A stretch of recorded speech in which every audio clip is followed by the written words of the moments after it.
new movies and new trailers, a history-making Emmys, the rest of D23, and representation gone wild. We're talking about all that today. Welcome to the madness.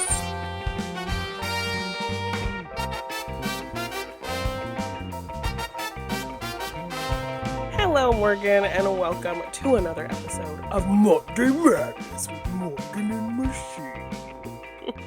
Hello, how are we? How are you? How am I? How's everyone? Are we good? Are we sad? So. We might be sad. We might be Maybe sad. a little bit. Well, I mean, you're still in mourning, aren't you? It's actually, as of the day of the air date of this episode, Jeannine, it's the funeral today. Oh. It's the funeral today. And guess where I've been, as opposed to most other people in Britain, Jeannine? Take a guess. Take a guess where. Oh, at No, work. I've been at work. I've been at work. You didn't get the day off? No. I work for Evil Corporation Incorporated. No.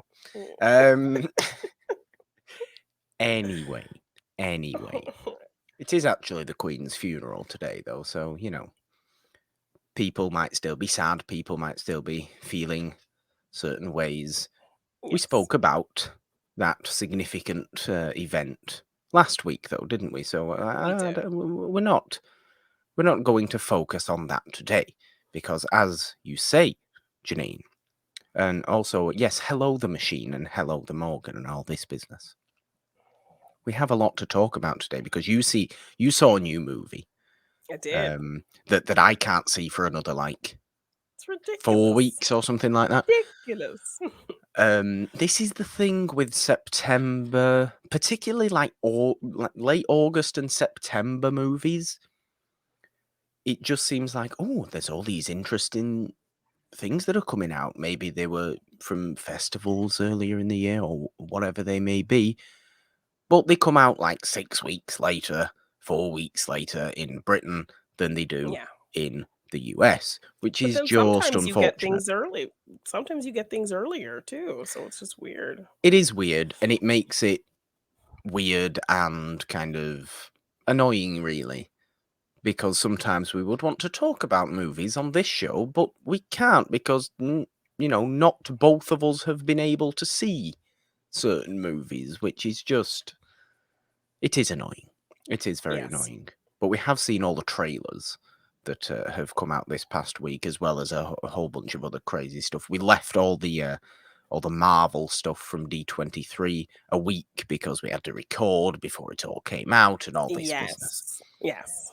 As well as the Emmys, of course, which were this past week as well. So a whole bunch of stuff in the What's Up segment, Jeannine. Should I ask the question that actually I figured out I never actually asked last week? No, you just went into straight in without asking the question. I was shocked and appalled when I came to edit the episode and realised I hadn't actually asked the question. Anyway. So, Jeannine. A lot, Morgan. Quite a bit is up. Quite a bit. What are we starting with today? Well, we had a history-making Emmys. A lot of the shows kind of up for nomination I was not really familiar with, I have to say. There's just so many shows to watch, so many things, and then a lot of people just get kind of stuck in their rut of just, instead of watching something new, let's just rewatch the thing we've seen like 100 times. So, there were very few kind of like limited series and things that I was familiar with, but things that I were familiar with are things that are on my list to watch. So Abbott Elementary got some pretty big wins. I've been hearing great things about that show, and it's definitely on my list to watch. Same. I've heard nothing but wonderful things, and I know actually we have only just got it this past summer. We have it on Disney Plus. Okay. So I know it's like an ABC show, isn't it? But we have it on Disney Plus here. But yeah, I haven't put that on yet. Like you said, though, it is one that I would want to watch. I have heard nothing but good things about it. But like you say, there's far too many things all the damn time, and you just don't have the time for it all. And I Yeah. know it should be the case of we should probably pick better, because sometimes we can watch things that are just like, oh, I wish I would have watched something else other than Yeah, like this. I never watched Squid Game, and that had some big wins, historical wins It as did. well. It did. So yeah, with Abbott Elementary, Quinta Brunson, she created the show, she writes the show, she's the lead on the show, and I do believe she plays a character named Jeannine. So Oh, um yeah, so she won for writing the pilot episode of the show. So she won, which there was a whole kind of controversy around that. I guess there was a whole bit where yes, I Jimmy have seen Kimmel, this. yes, Jimmy Kimmel just laid down on the floor next to um where she was giving her speech, and so a lot of people just thought that was, like, very kind of tasteless and classless and didn't appreciate. She seemed to have good humor about it and kinda made some jokes like, "Well, I'm gonna be on his show next week, so maybe I'll punch him then." But right now, I thought it was good funny, and I was fine with it. Jimmy was a kind of a big supporter for me and was wishing me nothing but success, so It is she still a seemed bit like she weird, though. Yes, but many people did not like that moment of the show, did not think it was funny, so yeah, he kind of just laid there during her whole speech, and this is kind of like a big deal. So, Yeah, um, I think no matter who you are, no matter what you do, I don't. I actually think Jimmy Kimmel is the far better of the two talk show Jimmys, yeah, like far better. But it does come across as to me as a little bit just give everybody their moment. This is their moment. Just step away. It should yeah. be I think one that person. this moment is bigger than the bit. Like, It is, of course. not the time. Every moment, every award-winning moment should be about the award winner But and even the whole only the award show winner. but even the whole show, everyone, like, had a moment in their speech where they're like, "Oh, well, I can't say what I wanna say because the thing's saying I have to stop talking, and the thing says I have 10 seconds," and, like, everyone, because the Yeah. thing they were just being rushed. I did Meanwhile, see, so many ridiculous ads and, for this is football and for, just nonsense products and advertisements for Peacock, because I believe it was streaming on Peacock, right. advertisements for new NBC shows. So, like, literally taking away time for people to speak, and so that everyone's speech included something, to the point where Jennifer Coolidge, she won for I think short form series I White saw Lotus, this, and so she just started dancing to the playoff music. which I did um like. I did like to yeah, this to was to great. see that actually. We like the fun that Jennifer Yes, Coolidge who tends to bring to also things. who also played a Janine. Yes, Uh, she did. Yes, she yes. did. Um, just to get back to Abbott Elementary, then Cheryl Lee Ralph also won, which was a historic thing. She was only the second Black actress to win Best Supporting Actress, and the last time it happened, I believe, was Jackie Harry. And Yeah. I'm assuming that was probably what, for 227, which is like I don't know, but it was some time ago. yes, it was a very long time ago. Because I'm like, what other sitcom was Jackie Henry on? Or Jackie Harry on? She was So on. yes, She was the. Was she not the mum in Sister Sister? she was. So, That wouldn't like, I have won don't an know that Emmy, it would would it? That be. wouldn't. Would that have won an No, Emmy? so I would assume maybe 227 for best comedy, because yeah, I remember watching her on 227. She was hilarious on that show. I mean, it could have been for Sister Sister, I but don't know I feel like it 227. was I know. way older. I feel like it was way older than that. And Okay. so Jackie Harry actually, like, tweeted at her like, "Welcome to the club." So yeah, she's only the second person, and Cheryl Lee Ralph was like one of those career actresses. She's done acclaimed Broadway performance. I believe she was like in some of the first runs of Dreamgirls. Right. Um, and I think she played Moesha's stepmother on Moesha for a long time. So Okay. she's a career actress. She's always working. She's always doing in things. Like, you see her face, you know her, but she just hasn't had that kind of shiny spotlight moment. So her being on Abbott Elementary, finally getting that award, and she's just so happy, and her singing that song and just having that moment, and Yeah. it just kind of makes me laugh a little bit because um, I just remember the scene she had in Sister Act 2 where she plays Lauryn Hill's mom, and she doesn't want her to sing. And she gives her this whole speech about, you need to stop singing. Your father, he died singing his shoulda, coulda, wouldas on the street corner. And I just remember how she's like, shoulda, coulda, wouldas. So then I'm just in my head thinking, well, see, good thing you were singing your shoulda, coulda, wouldas on the street corner because you got Yes. this award.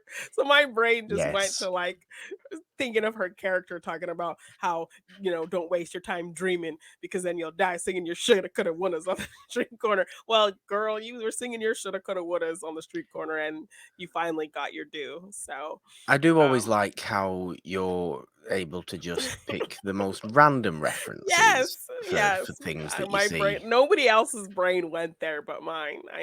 I can tell you that right now.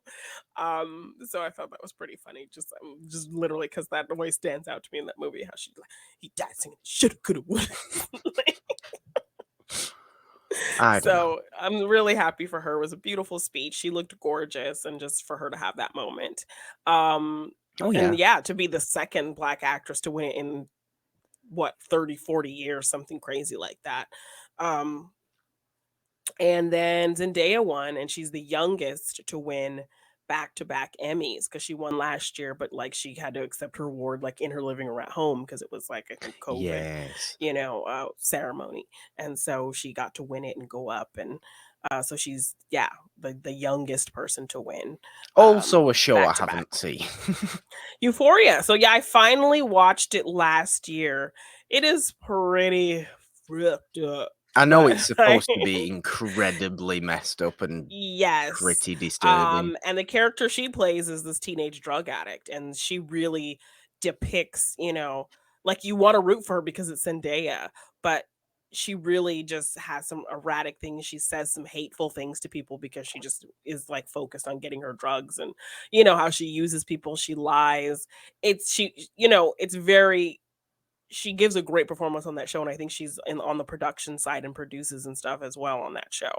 So, yeah, these teenagers are pretty screwed up, and people kind of give this show a lot of criticism for like really tackling some really kind of adult themes when you're talking about teenagers. But like, there's Shouldn't a be whole other criticized. Shouldn't be no, criticized if you're doing that. because some of this stuff is kinda real, like, kids are Yeah. like this, kids do these things, and so, yeah, it's very messed up, but it's got a really kind of strong shock value, but great performances, just very kinda interesting characters, always something interesting happening. Um, you don't really have people you can root for, but you can be kind of hopeful that they'll get on the other side of whatever they're dealing with is kind of how that show works. So I watched it for the first time last season. I really liked Euphoria. But yeah, definitely Abbott Elementary is one to watch for me. Ted Lasso, Even I it won haven't best. still seen Ted You need to Lasso. watch Ted Lasso because you are one like if I try to get you to watch some kind of interesting, thoughtful crime show. Like I fell in love with Luther, I fell in love with Sherlock, and you're just like, nah, not for me. But Ted Lasso is a very positive show, but it also kind of focuses on mental health. Like Ted, he is like this continuously positive person. But then it takes these moments to like see him actually break and get into some deeper like mental health issues that he's dealing with you know, Don't get behind me all wrong. his kind of positivity. And it's all about football. So like I know and it's it all about football, but I think that's why I don't want to watch it because I'm too focused on the stresses of football in real life that I don't want yes. fictional football to add to it. You know, Y You're someone who made me watch that movie Goal. So I'm I pretty sure am. you're okay Yes, with fictional football. So I I think haven't Ted Lasso is a personally. show you would actually really like and you should watch. So it So won do I. best comedy series and he won for best actor in a series. So I mean, yeah, really and even Brett my dad has Goldstein. watched. Even my Yes. dad has watched and likes Ted Lasso, but So yes. I don't know. I don't know. Just They watch are. it. You would like it. I You would think like it. if there if there was one show that I had to watch that everybody was watching that I really felt I needed to watch now, I would do and hadn't already. But there's like 14. Okay, well, put that There's on the too top of many. your list. Put that on the top of your list. The Ted top. Lasso. The Yes. top. Yes. Okay. And then Abbott Elementary after that, because I need to watch that too. Um, but yeah, that one, and then Squid Game won the best actor, and I believe the creator of the show won as well. So they're kind of the Yeah. first Asians to win for those categories. Yeah. So yeah, definitely a lot of history making things. I think Keenan Thompson, he hosted, and he had a little Oh, moment yes. with Cal showing up, Yes. which The was the fun. the heartwarming duo that are Yes, Keenan and Keenan and Kel. Kel. Yes. So yeah, I didn't really watch the full show. I kind of just saw clips and bits and pieces, and just kind of Does the anybody highlight watch the moments. full show of these I mean, it things ended up being anymore? 3 hours, and just the fact that, like, I hadn't watched a ton of the shows that were nominated, um, and then I think Succession won for Best Drama, which I tried. I really tried watching Succession, but and I'm not saying every show needs someone you can root for, but on Succession, every character is a piece of shit trash character. Everyone is awful. Everyone is terrible. Like, you don't give a shit about anyone. You don't want to see anything good for any of these people. So it's just very disheartening to watch because everyone is trash. Everyone is awful. I Everyone is just out for don't know. themselves. Everyone is just a piece of crap. So that's why, like, I tried watching it. I gave Succession, like, I think 6 episodes, and I was just like, "Ugh." I mean, that would be a show that just seems, I know it might be considered very, very, very good, but it just seems very grey and miserable to me, Yes, it's and like I don't like that. everyone vying for this a stake in this company owned by Brian Cox. It's like this Yeah. family, and so they're all, like, vying for a piece of, like, to be in charge once he passes or whatever. Um, yeah, so, it was a rough watch. Like, I gave it, like, a good 6 episodes, and I was just like, "I can't, like, everyone sucks, everyone's terrible, everyone's garbage," like, so I don't know, Okay. but it won best drama series. So yeah, just some great history making moments, some black queens getting their due, some Asian kings getting their due. So yeah, really, really Yeah. exciting stuff. And then some shows now to put on my list of watching. So Well, yeah, I mean, that's the good thing about these things, I suppose, is it gives you more incentive to watch some of the shows, doesn't it, really? Because there is an ungodly amount of television, and yes. you have to pick kind of your shows. Like, the people that are watching, unless you are literally doing it for your career and you are a TV critic, right? Yeah. You are only watching a handful of shows. I am only watching a handful of shows, and the shows that I'm watching are the shows that the people who are watching the the Successions and the, shows that won, the Emmys, Yeah. probably aren't watching the shows that I'm watching. Yeah, You know, probably it, not. it it's just, you have your set of Niche things. of shows that you like, and yeah. And like just taking on a new show However, always feels very daunting as it well. So does. However, I assume that next year's Emmys, I probably will have watched the shows, because all House of the Dragon, please. So yes. I'll be like, I'm familiar with it. Yes. Yay. And maybe some of these Marvel shows might get something, and Possibly, possibly. yes, I mean Chadwick, he won a posthumous Emmy for his voice work on What If, so that was really Yeah. nice. But yeah, so speaking of TV shows, they did kind of talk about a few TV shows at D23 that very next day after we did the last Monday show taping. They talked a lot about some Star Wars shows. So Andor, the cast came out. Diego Luna announced that he was actually a producer on the show. Okay. So I yeah, am nothing. excited to see Yes, I am that too. show, to be fair. I am. Yes, they talked about the Willow series and announced that Christian Slater is gonna be a part of that Wow. show. Yes, so that'll be Okay. fun. Um, but no, like I was not really that interested in Willow, but then the trailer actually kind of got me interested. It looks like a fun kind of adventure story. So I've um never been like, I've never felt that pang towards Willow, to be honest. I I don't know mean, why. this is fine for getting to show his face and nobody cares. Like, it's terrible. I know, but I You don't like really him unless he's a Wookiee or a goblin or, no. or a dwarf. Like, let him He be, let hosts. him be, let him He be Willow, and let him show his face and watch his support I his have thing. nothing against Warwick Davis. He hosts a game show in Britain that is actually not bad as a Okay, little game okay. show. Well, no, like I really, I don't have any kind of like hard like love or nostalgia for that movie. I saw it and I enjoyed it, and I'll watch it. I watched it. I think I revisited it again like last year or sometime, and yeah, I enjoyed it. But it's definitely not one of those movies that are like deeply tied to my childhood. So yeah, I wasn't like super amped on this series, but in kind of seeing the trailer and the cast and then seeing Christian Slater, I'm Okay. like, Christian Slater, I don't see Christian Slater fitting in this medieval kind of time period, No. but I'm curious. You've piqued my interest. Um and Kevin Pollak is back. I know he played one of those like little like little, I don't know, fairy people, whatever those things Okay. were. So he's back. So yeah, Tony Revolori is in it, which he also doesn't seem like someone who would fit in that time.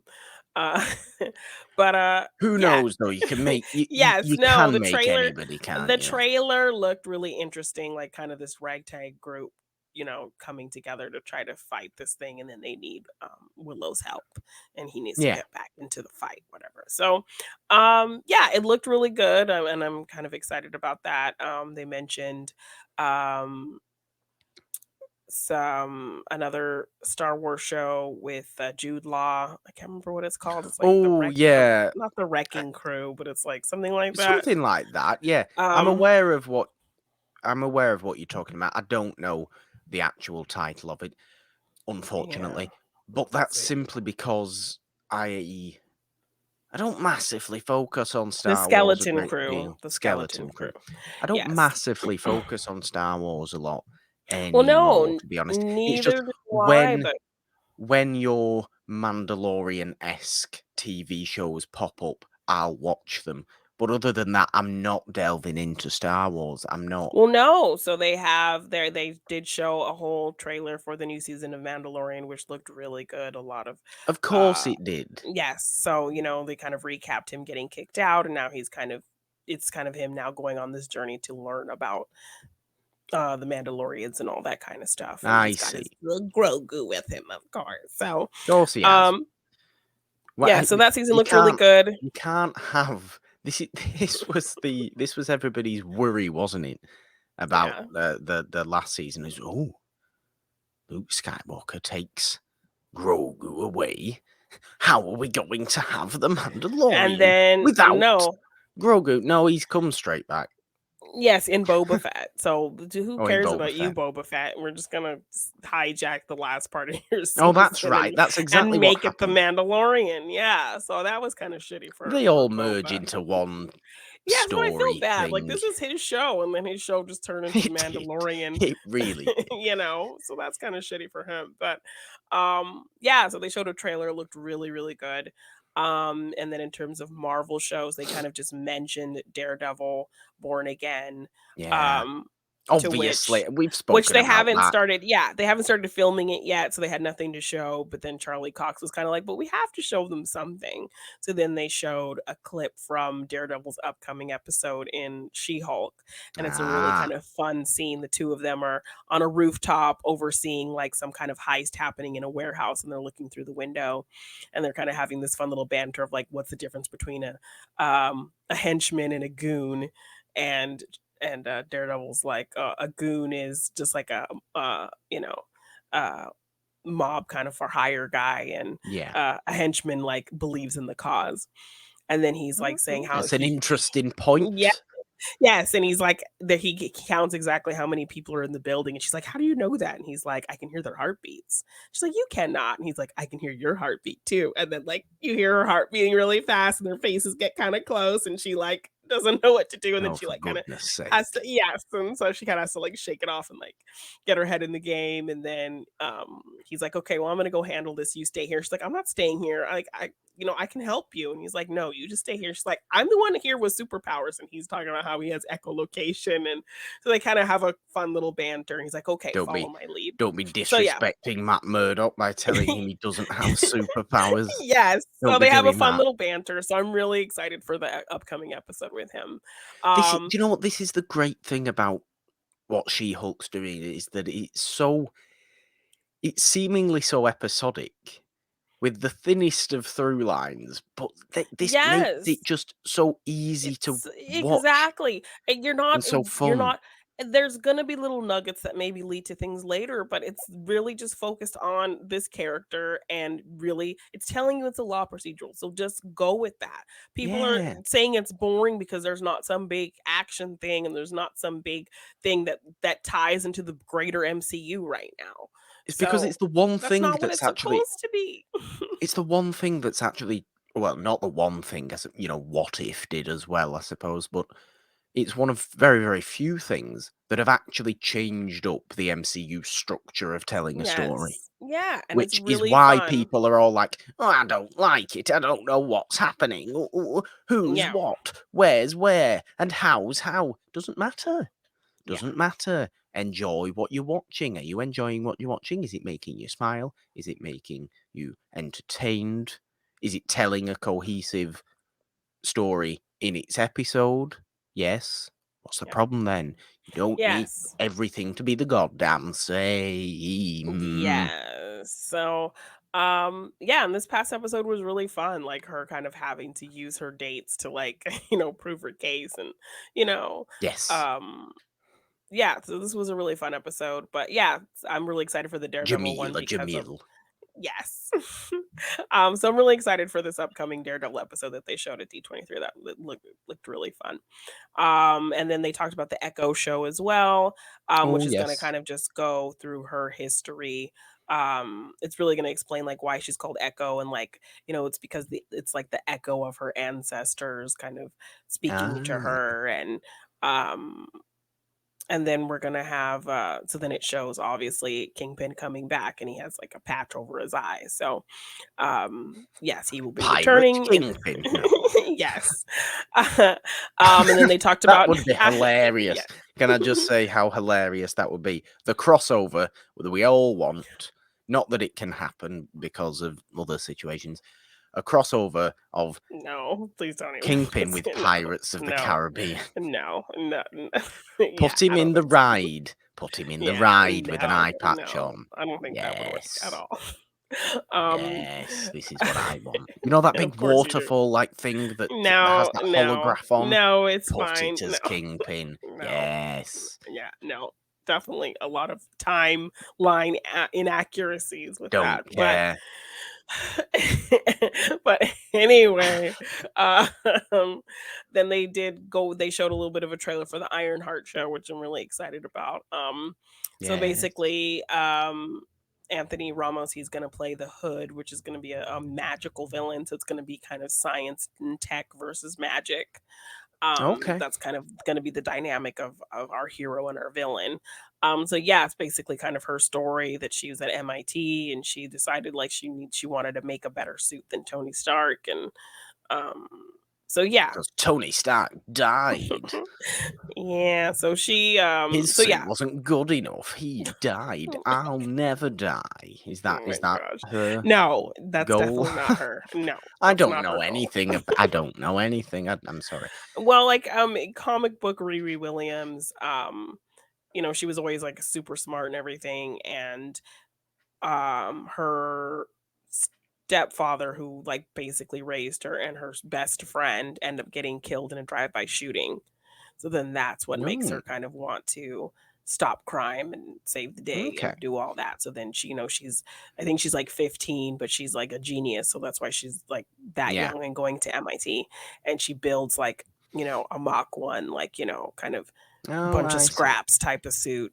Well, yeah, we saw the comparative look Yeah. in the Wakanda Forever trailer, didn't we? Her with the Yes. hammer, like Yes. Tony. Yeah. making a little heart in her thing. So Yes. yeah, I don't know if that's going to be part of her story, but in the comics, that was kind of her story. Her, Okay. you know, her father and her best friend were killed in a gang shooting and a Well, drive-by shooting, and I'm she sure wanted to I fight crime. will. I see. I'm sure I will become more familiar with her and be considerably more excited than I already am anyway, because Yeah, I do get excited for most every MCU thing, to be honest. But after Wakanda Forever, when we've been introduced to her, I'm sure I'll be like, yes, give me the show now.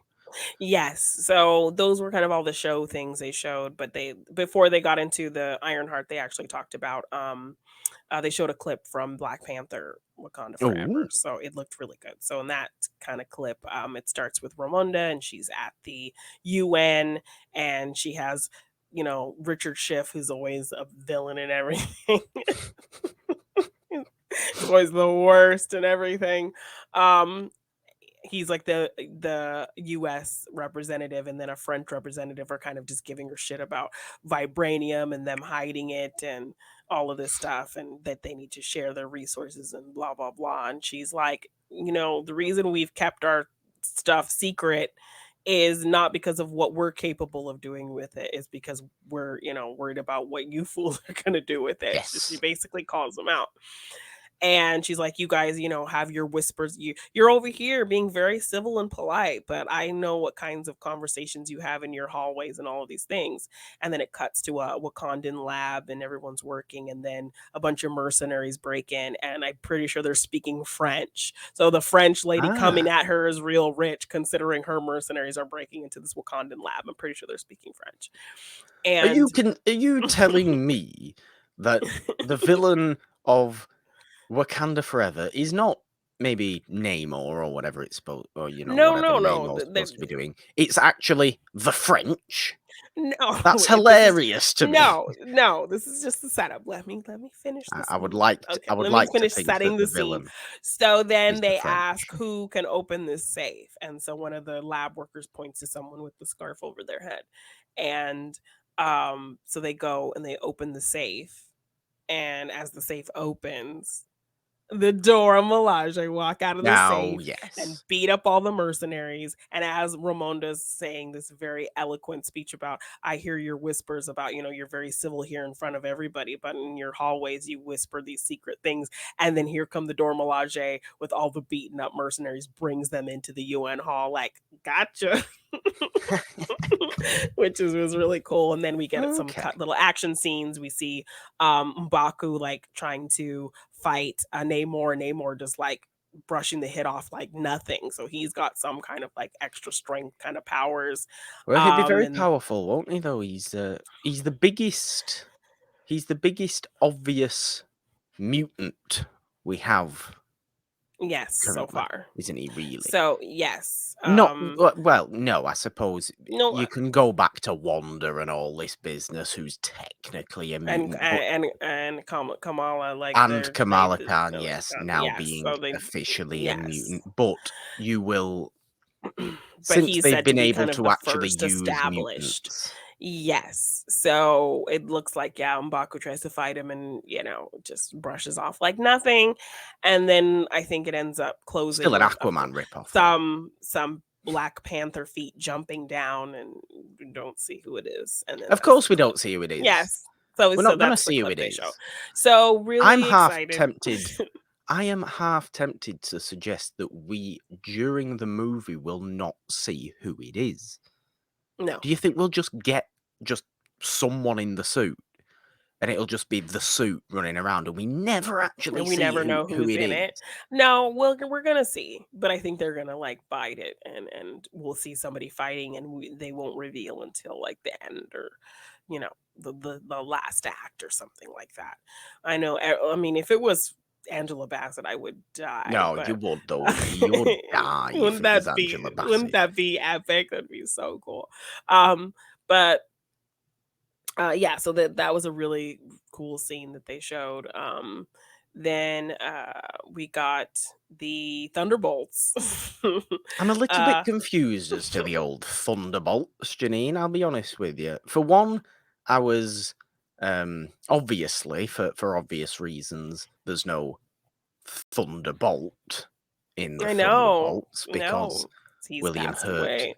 has passed Yes. away. So, I But mean, why are they all the same? like, They're they're all all the white. same.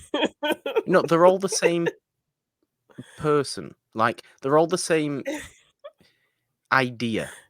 They're all Yeah, well, just I mean super soldiers, apart from Ghost. well, yeah, they're the leftovers. They're literally the Suicide Squad of the MCU, But Marvel. They're there's who else no is like left? Who else is left who would join this team? Like, is that um I don't know, see? Exactly. but they're properly all the same skill set, and just some are Essentially. just better than others. And why is Yeah. Bucky involved? I don't know, that's what I'm curious about. So maybe he's there to keep an eye on things, maybe he's playing both sides, I would maybe he's, like to like, hope he's doing playing some both sides. reconnaissance for Sam. But yeah, I'm curious about this team, I'm curious where this is gonna go. I'm I curious if like they're that gonna David be Harbour's back. yes, and he was having a good time.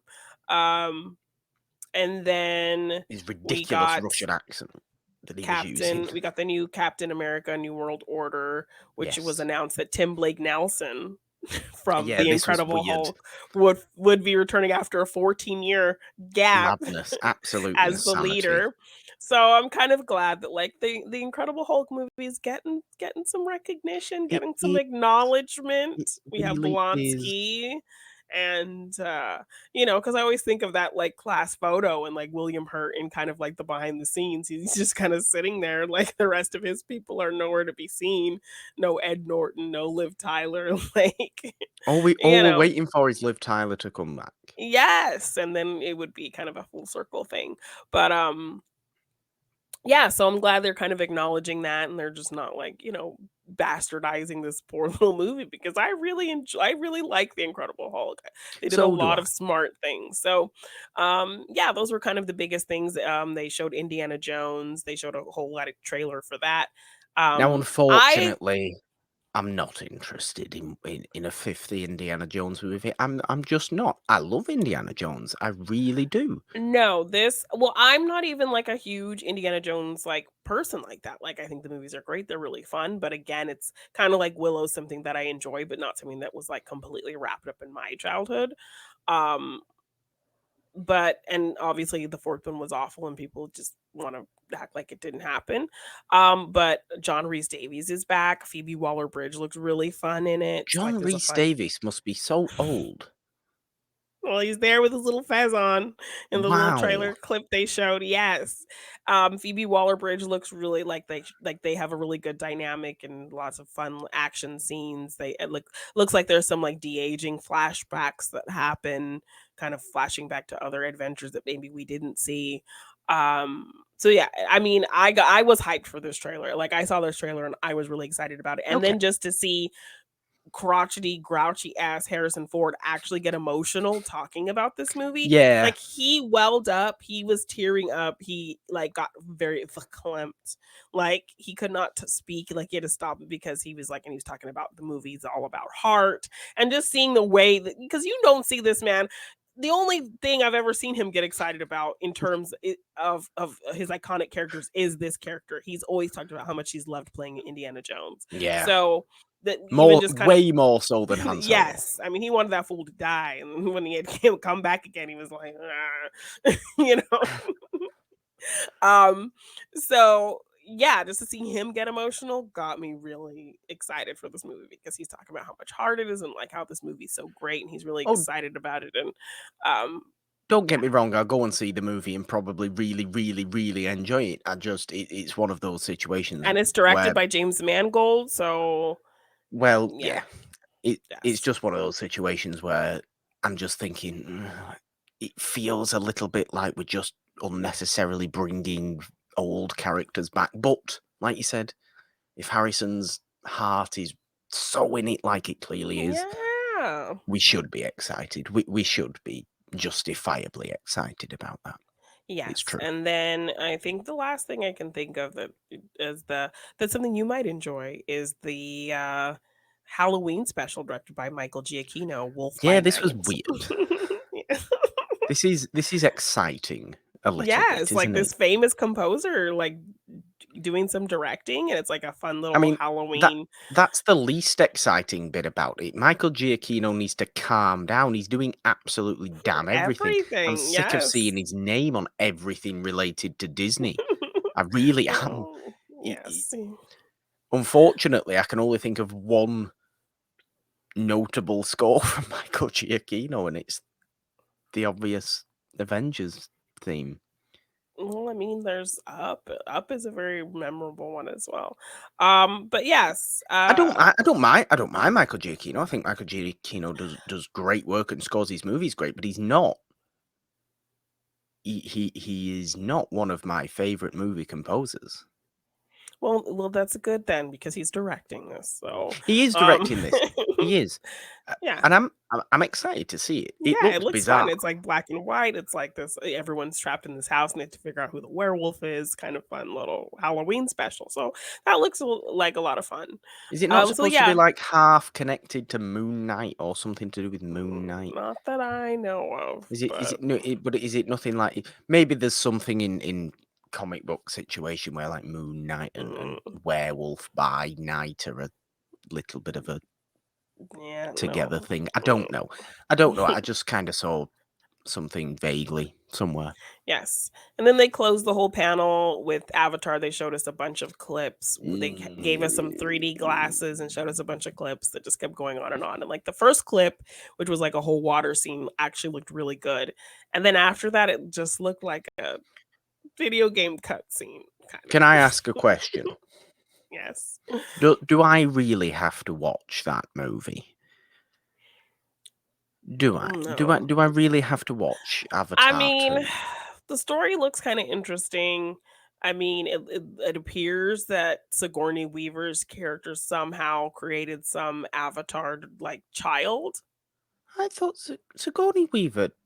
Did Sigourney Died. Weaver not die in that But I movie? think somehow they bred her avatar form and made a child, and Oh, God. she's playing this child. Sigourney Weaver is. Right. 'Cause we see her, like, looking at Sigourney Weaver and, like, watching old tapes of her lab footage and being like, "Mom," and stuff, and so Right. I'm curious to see how that works, and then somehow Scott Lang is back, and he's an Avatar thing Scott now. Lang? Yes. Stephen Oh, Lang? Stephen Lang, sorry. Ant-Man's back. Ant-Man, yes, That would Ant-Man. be fun. That would Yes, be. that would be really I'd go fun. and watch that. Scott Lang Um running around Which will the that reminds me planet because of Pandora. I didn't talk about Ant-Man. But yeah, Stephen Lang is back somehow as an Avatar thing himself, and so there's a whole scene they showed Oh, of him and his mercenaries hunting down, um, so Sully it's and the his family and same stuff. movie. So, I don't know. But yes, the first water scene looked really great, and then all the other scenes after that with these fancy 3D glasses looked kind of like a video game cutscene. So, Look, I think yeah, it it will just look looked great. like there was way too much motion smoothing, and, like, it No, didn't I seem don't like it like had that. any kind of realistic texture like it did in the first one, so I I don't know don't if it's like just motion it was smoothing, just Janine. it's still working on it, it's not done yet, but, like, the first underwater scene looked great, and then the rest looked kind of very a little too smooth, so I don't know if it's just the screens, I don't know what it was, but it looked a little too smooth, but, I mean, I'll go watch it, and I think they're actually re-releasing the first Avatar, so they're gonna kind of They do are. yes, so that was that whole thing, that was kind of what they closed the panel with, and then, of course, yes, that reminded me, Scott Lang, they showed a clip from Ant-Man, um, like Kang is threatening him. I think it's pretty much the scene that they showed at Comic-Con, but they kind of extended it a little bit more where, Okay. he's saying like "Oh, are you an Avenger? Have I killed you before?" type Yeah. thing. And then he's asking Scott like, "I need you. Something has been stolen from me and you're the only person who can get it back for me." And he has Cassie trapped, like captured behind him, like locked away in a Mm. like a glass case behind him, and she's like gesturing like, "Don't listen to him, don't listen to him." But he's like, "I'll let you go, but you need to steal this thing for me. You're the only one who can do it." And that's kind of where it cuts off. So, yeah, Kang needs Scott to steal something for him. So it's kind of maybe going to be another kind of heist style movie again. So I think that's going to be fun because that's what I think made Ant-Man be its own kind of fun, unique thing in the it made its own kind of genre film within the MCU. So Yeah, yeah. it was absolutely. Ant-Man's going back to the core of Ant-Man, which is as Yes. well as being, this kind of extra hyped up stakes situation with our next great MCU villain, Yes. who is already our next great MCU villain, despite us having seen about 10 minutes of him at the end of Loki. Yes, but this is gonna be another version of him. There's gonna be a whole Yeah. council of kings, so it's gonna be bonkers. And then just other little things I saw. I went to a panel celebrating the 30th anniversary of the Muppet Christmas Carol, Oh um, yes. which, Oh good. yes, I mean, the creators were there and they were kind of talking about how, this is kind of the most respected kind of version of the Christmas Carol in Britain, and that's what's made it so popular, apparently. Excuse That is me. what that's that, like, people have said, like, that is their number 1 version of It's very good, but maybe it not for is you, but they're saying universally, like, if it is polled and asked universally in adored, the UK, that is, like, said to be the number 1 version of the Christmas Carol that people enjoy. So which it is was probably celebrating its true. 30th anniversary, and yeah, so it was a fun little panel and talking. Then they had Muppets come out and sing. Jodie Benson came and sang a song that was cut from the original version of the film. Oh. Um, and yeah, so they kinda just talked about, Michael Caine and, like, how he was a lot of fun to work with and all kinds of stuff. So that was a fun little panel I got to go to, and went to a little Princess concert. So it's these 4 kind of actresses who have done a lot of Disney Broadway stuff. So somebody who was in The Lion King on Broadway, the original Belle, who, Susan Susan Egan, who is also the voice of Megara. So I got to actually Okay. hear Megara sing her song from Hercules, which is my favorite Okay. Disney movie, so I was really excited for that. Um, the girl, I can't remember her name, but she was Raven's best friend on That So Raven. She apparently went on to play Belle as Ooh, well no idea, in but yes, I know what you mean. on Broadway as well. So yeah, there were 4 singers, and so they just kind of did bunch of different princess medleys and sang songs from all Okay. the princess movies, and so that was a fun little thing. Did some panels with Imagineers and the woman who was the Imagineer creating the new Tiana ride, turning the Splash Mountain into Tiana's Yeah. Bayou Adventure. So she was talking about how she's having a lot of fun working on that, and so yeah, it was just a lot of fun panels about people talking about, working with Disney for years and their experiences. And um so yeah, the biggest panel obviously that I got to go to was the big kind of Marvel panel. So Yes. yeah, I had a good time. It was just a really fun opportunity. Excitement. Have to thank my friend Teresa for Gertie the Dino on Twitter for uh giving me the opportunity to go and experience this so that I could talk about it here and share everything I saw. And it was just a really fun experience, something I never thought I'd get to do because I've never really been to a con.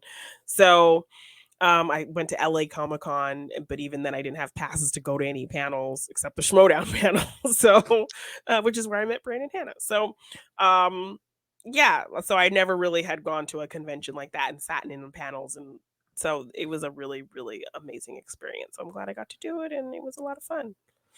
Good. Yes. Excitement. We like it. Whole bunch Yes. of fun stuff. Yes. Excitement. Well, there is a few trailers we did want to talk about as well. Yeah. We're at So risk of going I long. know, I know. There's so much to talk about.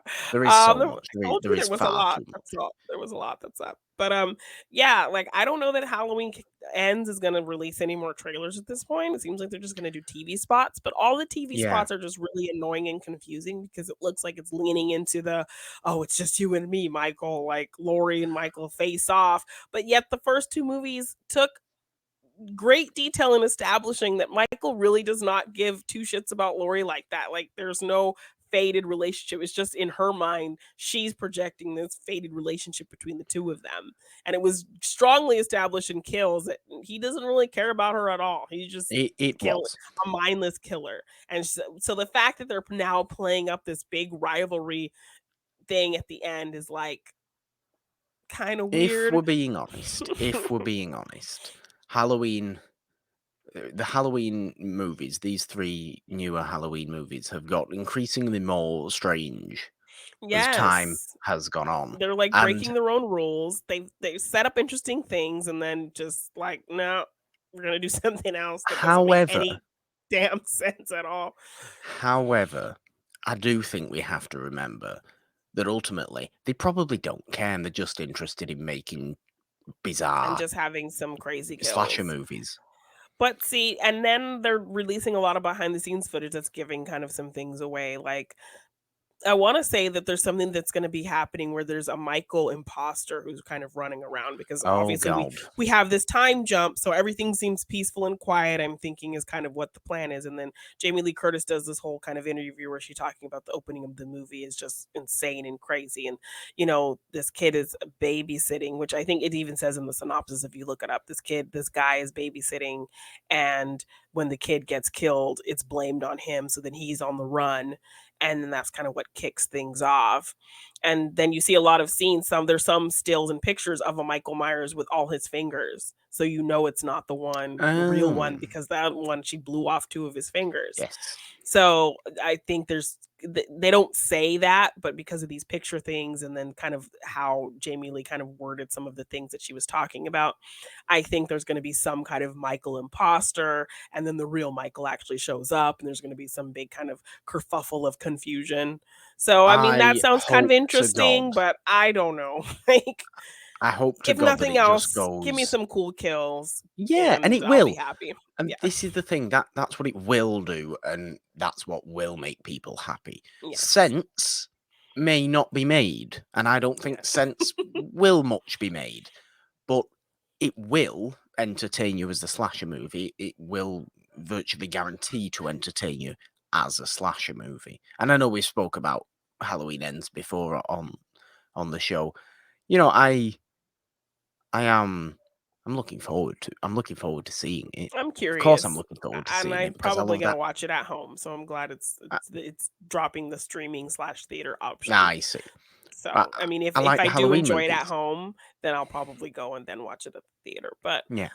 yeah, so just a lot of TV spots that are very kind of confusing, that have The recently come out.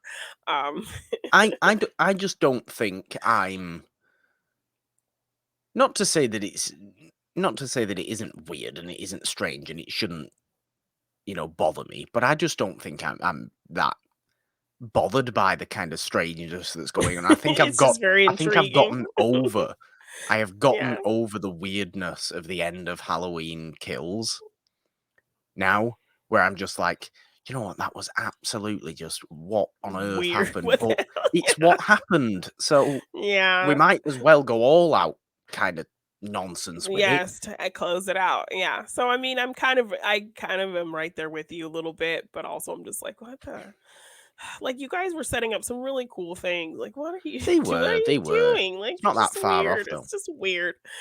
So yes, and then we got a trailer for Babylon, which is said to be Now. Brad Pitt's final film, Now, and now, it's now, now, very now, now, much now, now, now. it's one of those, movies that are kind of going very much Singing in the Rain, uh, you know, silent films to talkies transition This is the situations. debauchery version of Singing in the Rain, isn't it? Singing in Yes. the Rain's the nice, singy, "Oh, look at how nice everybody's getting along," everybody's trying to figure things out, in the movie. This is the, "Oh god, are we all at the end of our careers? We have to change massively, let's just get hammered." Yeah, let's just get wasted and just go crazy. And I think this is kind of gonna be the funnest thing for Brad Pitt if this is in fact his last film because it Yeah. looks like he's just throwing shit at the wall like, "Okay, this is it. I'm gonna just go out swinging," like, But so you know how much I love this time in in history, in yes, Hollywood, the late yes. 20s, early 30s. And it's Damien Chazelle who loves telling movies about the industry and He Hollywood does, he does, entertainment. he So, does, he does. yeah. You know, I've I really like Damien Chazelle as a movie as a director. Filmmaker. He's all about really interesting, beautiful, unique visuals and, I think I'm yeah, gonna really, really like this movie. I think it's also one of those movies that some people are gonna really not like, and yeah. really not like for the reason that it's kind of whether it's over the top or self-indulgent or whatever it may Yes, be, people get very frustrated with movies about Hollywood, and they think they it's just like a do. big ego stroke and, They so do, but ultimately, I don't care because as far as I'm aware, there's going to be, people playing real life celebrities of the era in this movie who I'm not sure exactly who's playing who. I know yeah, our big names, your Margot Robbies, your Brad Pitts, are playing Tobey fictional Maguire, people. Toby Maguire's are yeah, playing fictional people, but I know there's like real, you know, r- people real being depicted celebrities in here. have been cast. Yes, so, yeah, I'm curious to see that too, but yeah, just as Brad's last movie, like, I this just looks like a want lot of I fun just want for someone him, to play so Garbo and just want to know what just that go looks for it. like. Yeah. Well, we shall see. It looks like a lot of fun, and I'm excited for the era and the style and who's involved. So, yeah, I'm curious to see Babylon. And then the final trailer we got was for the Whitney Houston movie, I Want to Dance with Somebody. So Yes. yeah, definitely a story that I'm I like surprised Whitney hasn't gotten. Houston. I mean, it's gotten like a really, the lifetime treatment as most have done. But yeah, like I definitely want to see more of her story and kind of what I don't know if they're gonna go deep into, like, what kind of started her use of drugs and things like that, I want I want that to happen and because I think the best biopics do that sort of stuff. You don't gloss over things. You yes, shouldn't gloss and over things. but then it's also, like, I feel like, I really enjoyed Bohemian Rhapsody, but it was also very emotionally manipulative, how they changed sequences of things and, how they There's kind of there's a changed things risk. and villainized people who weren't as villainous as kind of it made it Yeah, out to be, and there is a how they risk kind of of that switched. happening. Yes, how they kind of, were like, "Oh, yeah, he told them he had AIDS right before Live Aid." No, that's not how that happened, and, and the band was involved, and they just kind of let it get glossed into this shiny, kind of falsified thing. Yeah, So, I did enjoy Bohemian Rhapsody very much, and then, like, the first thing on the screen is, like, from the people who brought you Bohemian Rhapsody, so I'm it like, "Oh, is. great." So, I feel like it's going to maybe sugarcoat and change things and not really be real because we know you know, We know her we have some struggles. idea of the struggles that she was going through, so I kind of wanna understand that a little bit better and, um, I do you know think Naomi Aki looks pretty good as yeah, she Whitney looks Houston, I though. I will say she's not sweaty enough. Whitney was a sweater, That's also but actually true, isn't it? yes, like, Yes. at that scene with the Olympics, like, she needed to be sweatier. Whitney was really Sweat, sweating. sweat, Whitney, Yes. sweat. Yes, that was, like, her power move, like, you knew she was just going for it when, she was tripping. So, What is yes. your favourite Whitney Houston song? Oh my gosh. There's a question. There's a lot. I Let's mean, try and think. I may actually go and see. Look, I don't actually see many music biopics that come out because quite a lot do end up coming out. I still haven't seen Elvis. I still don't want to see Elvis. I still think it it looks wasn't bad. weird. It was a little bit weird because it was Baz Luhrmann, but it wasn't bad. Like, I think he gives a great performance. Um, I don't know what Tom Hanks is doing, but, But see, this is the thing. I'm it's led to weird. believe Tom Hanks is doing something incredibly bizarre in that movie. But I don't know. I'm interested in this one. I think Um, just because I particularly do like Whitney Houston. Like I've always yes. wanted a Marvin Gaye biopic, and I I want you to actually know. really delve into mental Yes. struggles that Marvin Gaye Yes, went through, and also just kind of the stuff with his dad and, like, how the that stuff with his relationship dad. the stuff that caused the descent into what actually happened to him, you know? Yeah. Also, like, I think didn't he, like, marry someone who he was related to or something like that? I don't know, I think somebody did some weird family tree of his, like, he married, like, a distant cousin or somebody who was, No, who did he? Oh God, why don't I know that? and he I had don't like know. a, Why don't I know I that? don't know. I don't know why I'm remembering, like, I saw a TikTok of someone who did like a weird family tree of Marvin Gaye, and it was like he married someone who used to be married to someone else in his family or something like crazy like that. Possibly something like that. Yeah. Possibly something like that. He married. Who did he marry? I'm gonna lose my mind in a minute. Yeah. But no, I've always wanted a Marvin Gaye biopic because I've always been Yes. fascinated by Marvin Gaye, and I've Yes, I always love been him, and his music would be just a great yes. backdrop to any story. So, yeah, like, I don't know, like, now I'm thinking about, like, what's my No, favorite Whitney no, he song. married. Did he not marry Berry Gordy's sister or something like Something that? like that. Yes, yes, that's what it was. Yeah, Yes, he did, didn't he? He married Berry Gordy's sister, yes. Anna Gordy Gay. Yes, that rings a Mm, bell. okay. Right, never mind. That's Um, that. I think that's the situation. But yeah, um, I've always wanted that just because of the yeah. intrigue of it. But Yes, and yeah, just how he met his end and all of that. Like, I don't know, like, what kind of caused that. Um, but but yes. like struggling Yeah. with Tammy Terrell's death as Yeah. well, and that kind of stuff. That that hit him, and that changed his entire career. Because once she died, he went from doing sweet little These love love songs songs to, like, to these, what's like, going on. yeah, to these, You like, know, commentaries on the world type kind of songs. So, and then getting it all at the end, you know? he turned And then way he got more sexy. sexy. His last 2 numbers were hot. He turned Um, way more sexy. But yes. his yeah, to his late 60s, Tammy Terrell's death, and then go into the production of what's going on the album would just be a fascinating look at, Yeah. I think. It really would. As well as him, moving on from being sweet love songs to all out sexiness, Yeah. which is also what he did. Um, anyway, my favourite Whitney Houston song is One Moment in Time. Oh, that's a good one. I Wanna Run to You. Run to You. Okay. Yeah, that's a good one. There you go. What's your Yeah. favourite Whitney Houston song? Let us know. Yes. Let us Leave it in know the what your comments. favourite is. Yes. Um, is that all we have to talk about in the What's Up? Otherwise, we are going to go very long. Essentially, yes. Just kind of to lead into what our let's talk topic is. There Yes, has been so much ridiculous dialogue happening around this Little Mermaid casting.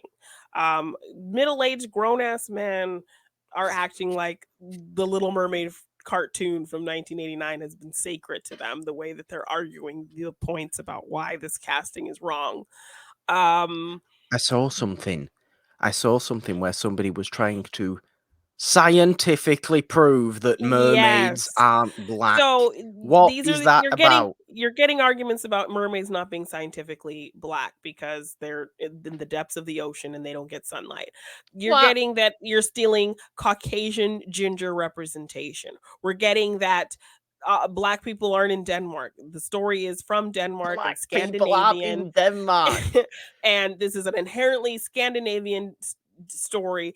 Just because Hans Christian Andersen is from Denmark he doesn't specify where the story takes place. He doesn't specify even what color her skin is. He just compares it to rose petals. I love that. Um I yes, love you're changing that's my the favourite one. you're changing the lore of the story. Like, so many just say you're racist. Save the characters, save your words, and just say you're racist. So That there has been a great ridiculous amount of debates about this casting, but all you have to do is just watch a collage of beautiful videos of beautiful little black girls reacting to this casting, yes. their parents showing them this video and them getting so excited and calling out, "She's brown like me, mommy. She's brown like me." And tell me that you can still have these hateful, awful, racist, disgusting opinions Oh, about this people will casting. though.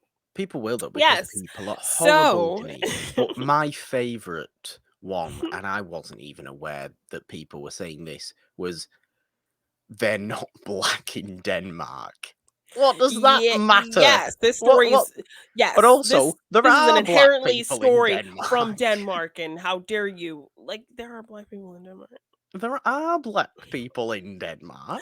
Yes, so anyway, that leads into our let's talk for today. It is spooky season. We are in Yes. it. We are excited. We love horror. We love this time of year. This movie is bringing a beautiful point of representation for beautiful black little girls and black women who want to see themselves as a mermaid, who grew up loving this movie and wanting to see themselves as little mermaids. So, we're talking representation in horror In for our let's horror, talk yes. today. To be a bit Yes. scary to start us off with, I would like to point out that all these mermaids can't be scientifically black. Mermaids can't be scientifically white either. Mermaids Are not mermaids would be real. scientific if they existed, which they might exist. You don't know what Yeah. exists at the bottom of the Pacific and all, let's talk about Cthulhu. But Cthulhu exists at the bottom of somewhere, doesn't he? Mermaids would be utterly terrifying if they actually scientifically existed. They would be horrific sea fish monsters. Yes, they wouldn't be beautiful half women looking So if things. that's your Um, issue, then you are just a racist. So the fact yes. of the matter is you are just a racist. Now, And some people go as far as to like looking at the cartoon and like, okay, if you really want to be nitpicking this far, you have flamingos here. Flamingos are not really native to Denmark. You see there's some no flamingos in Denmark. you see some palm trees. So you're in a Caribbean location. There's no King Triton in Denmark. So yeah, I don't know. People are just There's no going to the extreme. there's no So lobsters in Denmark. no. Um so There's no yes, there's no big sea witches in Denmark. no big purple sea witches in Denmark. But There's nobody yes, named so Eric in There is. There's a lot of people named Eric in probably. Denmark. Yes. So this just prompted us to, think about the concept of representation in media. It is spooky season, so we are talking representation in horror, whether it be abled representation, whether it be um uh people of color, whether it be, people are worried about their gender representation, so hey. That's not a thing.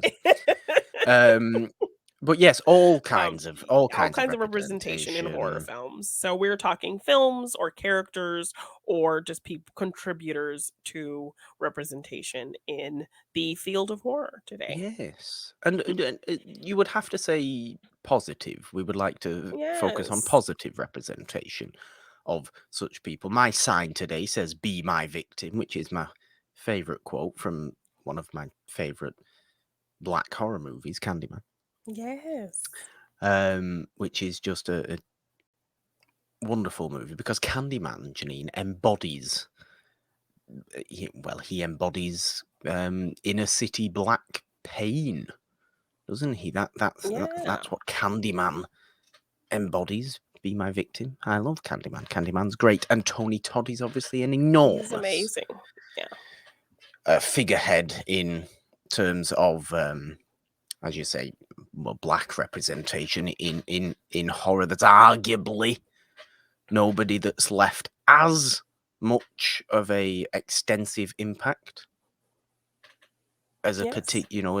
as that particular example throughout mainstream horror Yeah. that Tony Todd has. But let's get into it. I think we have a couple of things each we want to specifically talk about in terms of Yes. representation in horror. Janine, would you like to go first?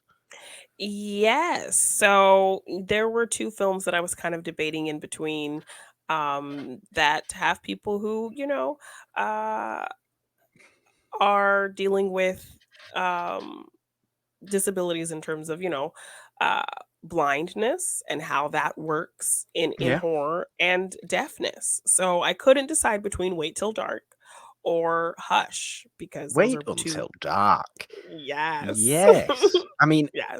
Wait Until Dark unfortunately, Audrey Hepburn isn't actually blind, but No. still, it's a But you're representing a blind character and using what they can too. So definitely wanna give that an honorable mention, but I think I'm gonna focus on Hush because that is just a yeah, great smart movie. But yes, Wait Until Dark, just a really interesting depiction of a blind woman who is like just dealing with this nasty, nasty man, and using her blindness to her advantage yeah, and because she knows her surroundings better than this person knows the space and just a really kind of smart way in handling such a terrifying situation. Um, you know, Wait Until Dark is kind of like this it turns out to be kind of this warning call to anybody trying to mess with this woman. So I love that about the movie, and it was just a really nice kind of fun, thrilling surprise, and to see kinda Alan Arkin be like that is was yeah. very unexpected. Completely But different type of role for Audrey Hepburn as yes. well. We talked about Y it on the yes, yeah, main we show. did a whole episode about it. So, yeah, that's kind of why I wanted to lean more towards Hush since we actually have a whole episode talking about Wait Until Dark. Yeah. So yes, where we're seeing a deaf person in horror. Again, the actress is not really deaf, but a really interesting kind of thing that you've never really seen before. Like, how would a deaf person deal with somebody stalking her if she can't hear him? You know, um, and so how she kind of uses that to her advantage. She uses that as her superpower almost, and she has to kind of use her other senses. And she has an alarm that's really loud, and it's not going to affect her. So she uses that against him. She feels his breath behind her, so she's able to use that. Um, you know and but just even in the beginning of the film where he's just kind of stalking her and we see him and she's just completely oblivious to his presence, it's terrifying. So Mike Flanagan just kind of taking this premise and um really making this smart film with it and really you know i- horror movies are really not scary, they're more just kind of fun, but this was a horror movie that, like, really genuinely had me scared because, like, Oh, it you is. It's really a really you well put really together wanna movie. understand, yeah, how she's going to navigate, what's going on and how she's going to use her other senses to better this really creepy guy. So, really love Hush, love Mike Flanagan, also love that, like, she is the author of, Midnight Mass, so when when you watch the show Midnight Mass on Yes. Netflix, you're like it's like a nice little full circle universe that he's Will creating here, Will so Mike Flanagan ever make anything that doesn't star Kate Siegel? probably not. I mean, Probably not. he's gotta highlight the wifey, you know? Probably not. Happy She is wife, great. happy life. Well, Yes. yes, she is Um, great in that movie as well. It is a really, really good movie. It's one of the better, kind of home invasion movies of the last few decades. It yeah. really is a great movie, and he's one of also those home invasion movies because it doesn't tend to be my favorite Yeah, horror it just it the too subgenre. it feels too real, but adding that extra element of her being deaf, it adds this a more kind of fear to it. It adds more interest to it. It does, but Um, it has a style. It adds a style to it as well. It adds a yes, because sense then we of get this scene where being a she's having movie her to it. yes, and then we have that whole scene of her having her inner voice and kind of talking Yeah, about talking herself through, what she can do to get out of the situation. And then even just really kind of nice natural scenes of like her friend coming to visit her and her friends taking the time to learn ASL so she can communicate with her and it's like, oh wow, she knows that she can read lips but she's taking that time to learn and she's really excited to show her like, oh look what I've been practicing and I know you can read lips, but I enjoy kind of learning this so that I can communicate with you. So even just something as simple as that, like just kind of representing the language and a character who deaf people have to kind of adapt and yeah, really kind of use their intelligence to really kind of figure out different ways in how to do things that come easier to other people. So to It's a kind of elevate that and heighten that, is really an interesting concept for a horror film. So really loved Hush and loved that they kind of took this idea of a deaf person and kind of how terrifying that situation can be, and really giving us this badass final girl character. So yeah, I really loved how smart Hush was, and really highlighting a deaf character. So deaf it is a representation. yes, it is a great, great, great movie. Yeah. It really, really is. Very, very intelligent in its, in the way it's made, the way it's put together, and the little just interesting filmmaking things it does, like messages on screen. The messages on screen I love in Yeah. Hush that you get. Um, just adds something unique to it. Yeah. It's a very unique film anyway, obviously, but like I said, home invasion movies don't tend to be my favourite subgenre, but this one is a very notable exception Yes. that just has way too much class about it to, for me to not really like. Yeah. It does. I mean, like you said, though, Mike Flanagan's just kind of He's a genius. he's He has not very, done very one thing. intelligent. Yeah, he has not done one thing that I haven't liked. So He is very, very midnight. I mean, you talk about Midnight Mass. Midnight Mass was great. I yes. really liked Midnight Mass. Mhm.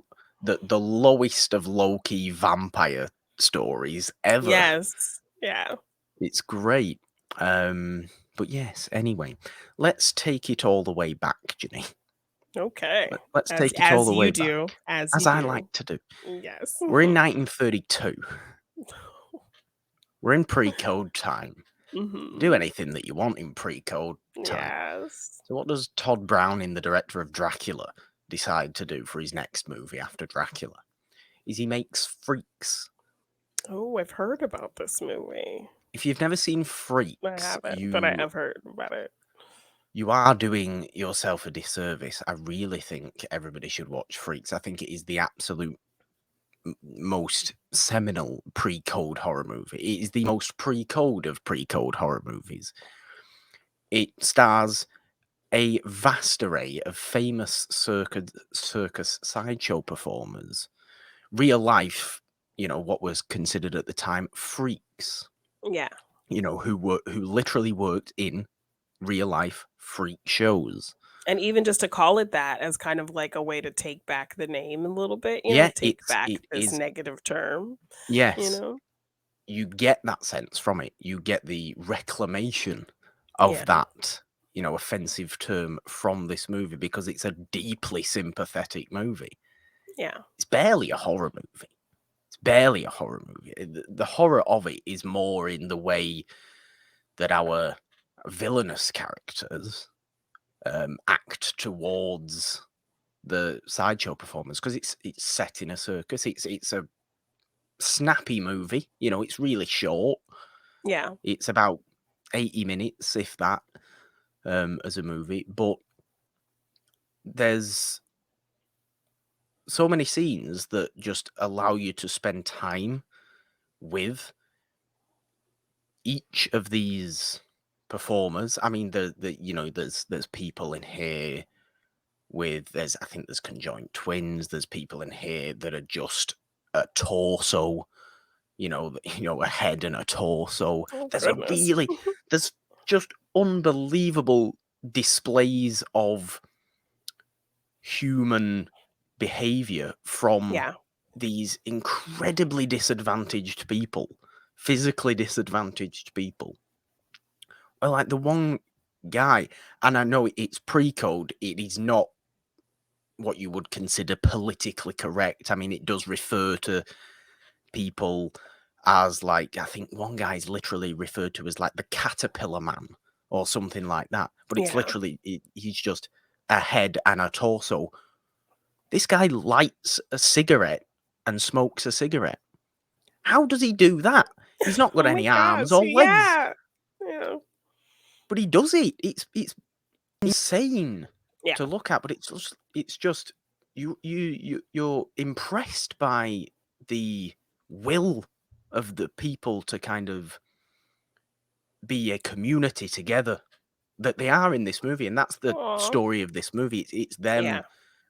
as a community who come against the pretty girl of the carnival who is just mean to them, just really Oh, really mean to okay. them, and Mhm. she's the star attraction, the pretty lady Oh, of yeah, mhm, everybody of comes the to see show, her. yeah. Mhm. So I think she marries one of the people with dwarfism out of kind of half spite and half a joke, but he's really like into her. He Yeah. really likes her. And all of them kind of come together in the end. Like, you get that. I don't know, you might be aware of the famous kind of scene at a dinner table where they're all chanting kind of, "We accept her, one of us, one of us, we accept her, one of us." And like all these circus performers are chanting that to this.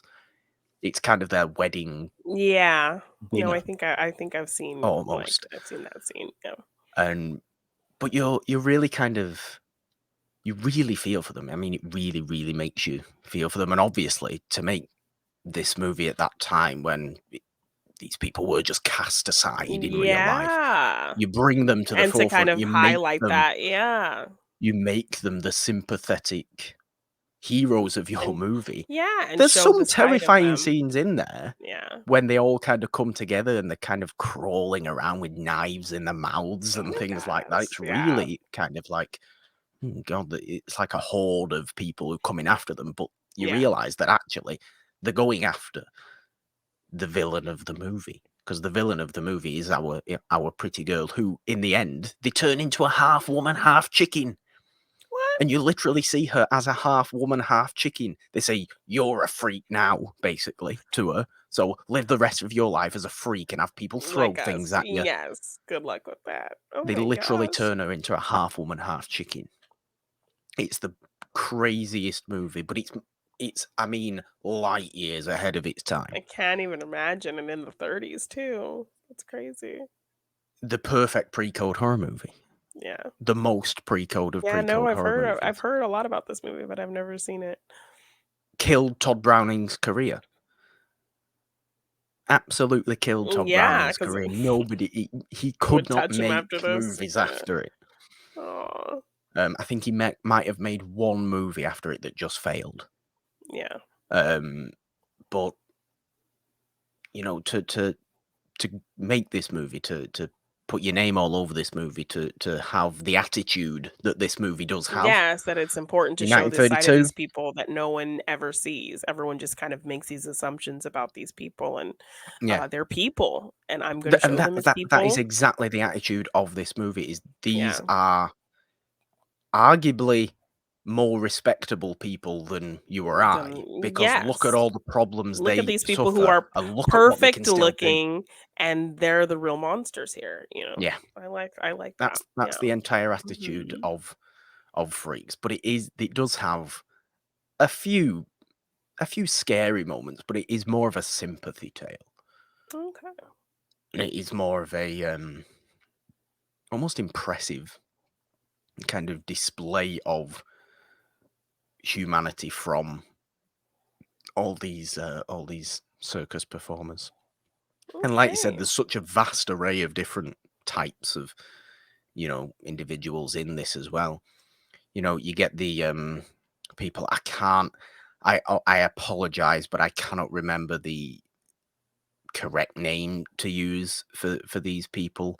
But in the movie, they're referred to as pinheads. It's kind of the people with the small, like, brains, small heads, and they're very underdeveloped. They're like 40-year-old, but incredibly childlike. Yeah. You'll be aware of these kind of people and these kind of things in when you look into this movie. But Yeah. it's a wonderful, wonderful movie. Um, like I said, though, it's showing the it's showing representation in a completely different way to what we think about it now, Yeah. but in arguably a more poignant way. I just really like it. It's been a while since Yeah. I've seen it, but I just really appreciate it as a movie, and the fact that it killed Todd Browning's career, who had such a great silent Mm, career, then made Dracula, and then and then made this. this movie. Oh, wow. Yeah, well, It's definitely now one to add to the list this spooky season because yeah, yeah, that definitely sounds really interesting. it is great. Um, yes. Yes. So my second point of representation is the film Tales from the Hood. Oh, a great movie that it is, though, isn't it? It's so Yes, a good. great black anthology film, and really kind of highlighting black issues, gang violence and corruption and racism and um, so yeah, these different uh, child abuse and Yeah, um, so yeah, the fact that they tackle these issues but through the kind of eyes of horror is really smart and like your tales from the crypt but done hood style. It's a really smart film. These anthologies are really interesting and also really scary. they Again, are. just horror that really kind of scares you. Because yeah, horror nowadays really is not scary, but this movie always terrified me. But it also had like an interesting message that wasn't like, you know, beating you over the head. It was very kind of it felt like they put the horror first and the message after so that you didn't feel like it was just kind of forcing it on you or being heavy-handed with it. You could enjoy the horror aspects and still kind of take in this really interesting commentary on what was happening in the world, um, which I really liked. Probably the segment with the politician who is getting beaten and killed by the cops. Yeah, And then and that's not good enough for them to kill him. They have to like ruin his good name as well. So they like shoot him up with drugs yeah, so then when they find his body, he's totally defamed as this druggie and that's how he died. So the fact that he comes back, his zombie comes back and kills these cops and it's just this great redemption comeuppance and it's done so brutally and his zombie form just kind of pops up everywhere and they can't get away from it. Like I have nightmares like that, like, those are nightmares that, like, wake me up when I'm, like, having a dream and something like some zombie thing's chasing me, no matter where I go, it's right there. So the way that he kind of haunts them, and then just that gruesome death of that final cop where he kind of melts into the painting, like, yes, that's such a creepy visual. That story particularly and the one with, the little boy and the monster. yeah, The casting of David Allen Greer is perfection because at that point people knew him for comedy, but he's like, I think I saw something like, or in that horror noir documentary, they talked about like he's like a Shakespearean trained actor, like, um, and but, you wouldn't know that because, most people know him from In Living Color at that time. So to see this comedic actor that, and they purposely wanted to cast somebody you thought was really nice to play this monster. So the fact that he's able to kind of disarm you like that and he can be this terrible monster, and the fact that like they do that kind of visual representation of how Walter the little boy sees him as a monster, yes, you know, we're seeing him as a man, but then just kind of showing his silhouette and shadows as a monster is like this really kind of interesting, kind of childlike depiction of child abuse. So that story always kind of scared me as well when he kind of turns into this monster, and then even this very kind of crazy death with Walter being able to use his drawings to fight back, and um, so yeah, and it's just all black actors really kind of bringing their A game and yeah, just love that it's this really interesting commentary on issues in black life, but not beating you over the head with it and really focusing on the horror first so you can enjoy kind of the scariness of it and then really kind of sit back and think about the real world scariness that you're also seeing as well. So, yes, Tales from the Yeah. Well, it's a Hood. great movie. It's a Yeah. great movie. There's also Tales from the Hood too, but I'm led Oof. to believe it's not very good. Yeah, it's not. It's a little it's a little ridiculous, and that one does feel very heavy-handed. Oh, okay. Yes. But no, Tales from the Hood is a great, great Yes, movie. we did cover it as well. I think it was when we were doing, like, black films, but we were doing, like, black genre films, and we did a little kind of Yeah, I think something. isn't that I think we did a double feature series where we were kind of covering 2 black movies in different genres, something Something like like that. that, So, yeah. yeah, so we do have an episode on this film, so I'm almost check that out. surprised you didn't choose Blackula, Janine, but I however, mean, we I think we did a whole extensive conversation on Blackula we love not that Blackula. yes, we do love but Blackula might make a return in our game, so Oh, well, it's a fair point. yeah. Um, well, what I also wanted to talk about, or who I also wanted to talk about actually, would be a man who would not want to consider himself a horror director, but is now considered by many to be a horror director simply because he made 3 enormously famous horror movies. This is James Whale, who made Yes. Mhm. Frankenstein, The Invisible Man, and The Bride of Frankenstein, Yes. who was an openly gay man. Yeah. Now, he didn't go shouting these things from the rooftops, but he was certainly not in the Hiding it. closet. Yeah. He was certainly not hiding it. He lived with, I think, a producer called David Lewis, who was his partner. And Hollywood knew him in the in the 20s, in the silent era, and in the early 30s, all throughout his really mainstream major time at Universal, Yeah. making those massive movies. Hollywood knew him as a gay director. He wasn't, he wouldn't, be referred to as, oh, he's a gay director. He's a But director everyone who knew. is Yeah. gay. Everyone was aware. Yeah. But I wanna talk about him because there's not many from around that time who were gay who were We're not hiding open. it. Yes. Yeah. And because he wasn't hiding it just gives me massive respect for Yes. James 'Cause Whale. that's There's a that really there's hard that great time. Mhm. biopic with Ian McKellen, Gods and Yeah. Monsters, And Brendan about Fraser and James Ian Whale. McKellen. Yeah.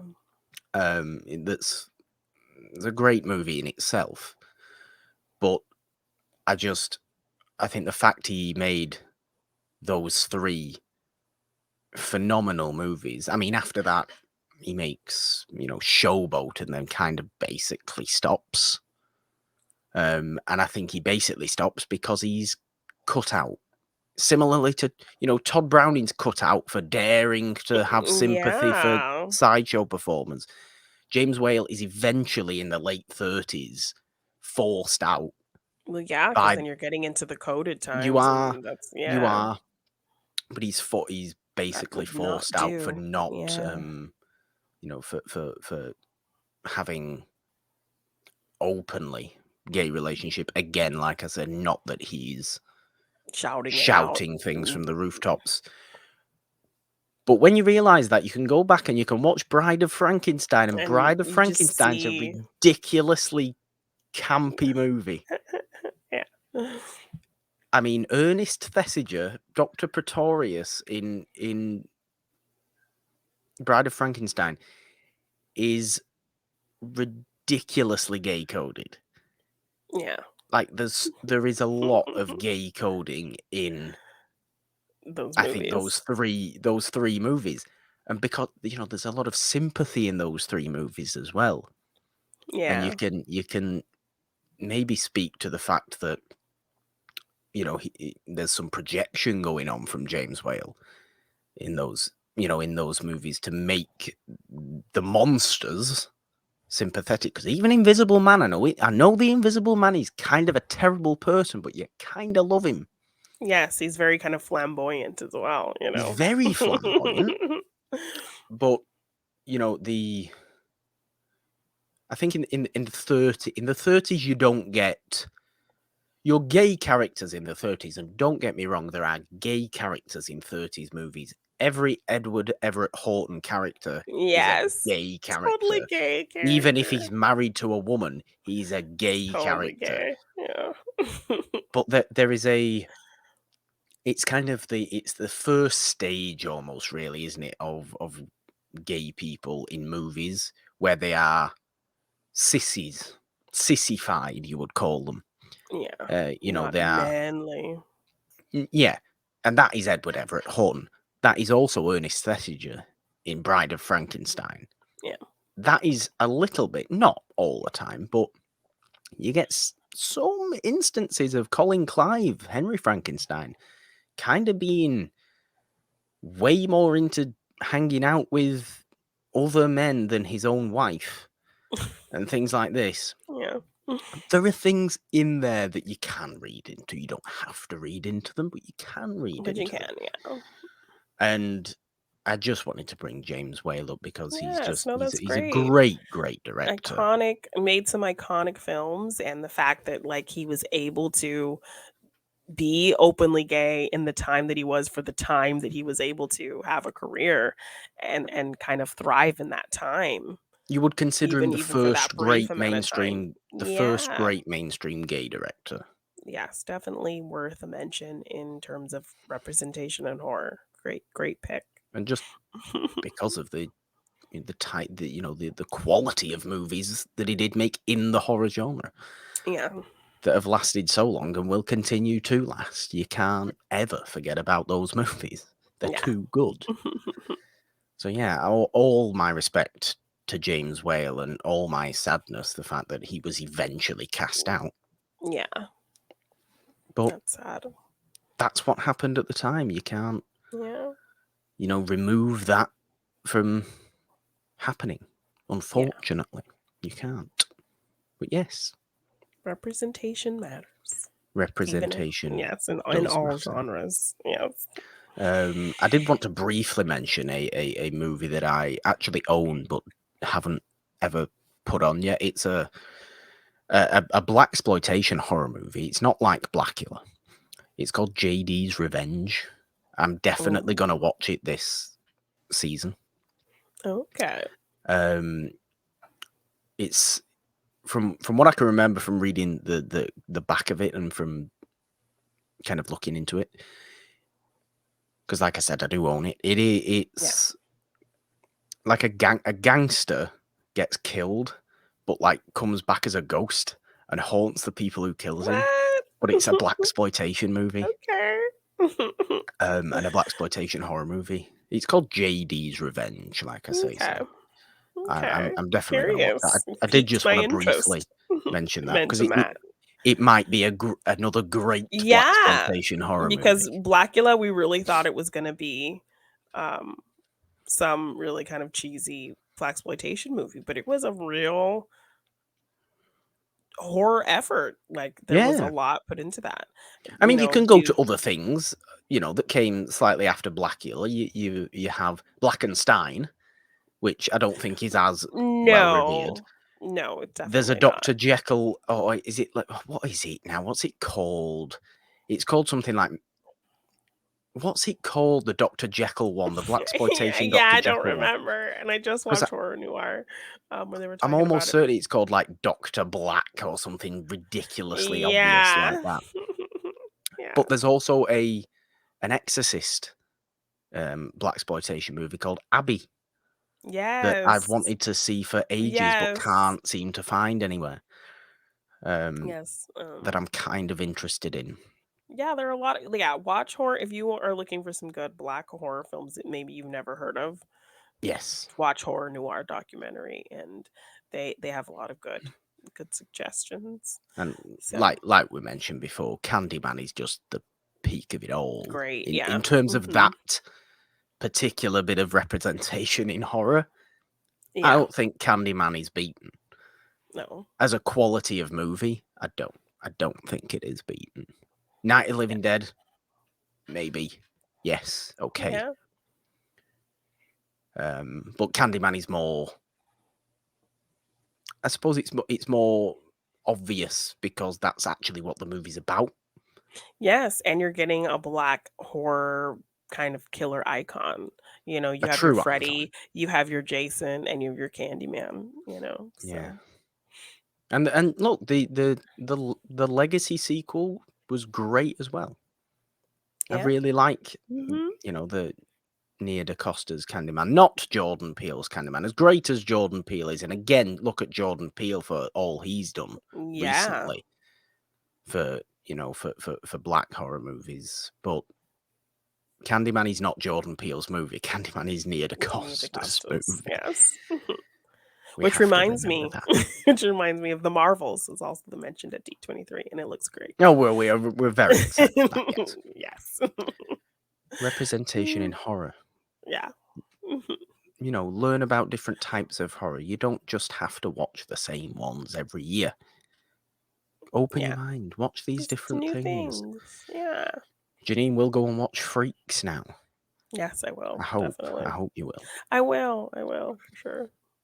I will go and watch JD's Revenge. Yeah. And maybe Okay, I wanna Tales watch from the that Hood again. too. Maybe Tales So from the Hood good. again. It's a good spooky season watch for sure.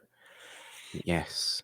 Jeannine, let us end the episode with a little bit of fun and games. I think we have a 6 Yes. degrees game We today. do. We Should do. we do 2 or 3 given the time, Jeannine? Should I we mean, just I do have 2 each? I have 3. My last one is fairly easy. I have 3 written down. I do have 3 written down, but I'm just thinking about the Okay. time because Okay. sometimes 6 degrees Well, takes time. okay, well, we can give each other very strict time limits. If it's looking like we're not getting there, Okay, then that's true. Yes, that's a fair comment. buzzer. You get Buzzer the you. buzzer, the countdown to the Yes. buzzer. I'm usually terrible at 6 degrees. And admittedly, I haven't even come up with ones for my own things specifically. Okay. I've just Well, realised all that my they can actually movies work. all my movies are a representation movie Oh, to a yes, representation so are movie mine. using the actors. So we're gonna use the Yes, actors to get from one movie to another movie. That's how we're yes, doing it. Okay. yes. Okay. All Would you right. like to answer first? Yes, you know I like to answer first Okay. and just get my embarrassment out of the way.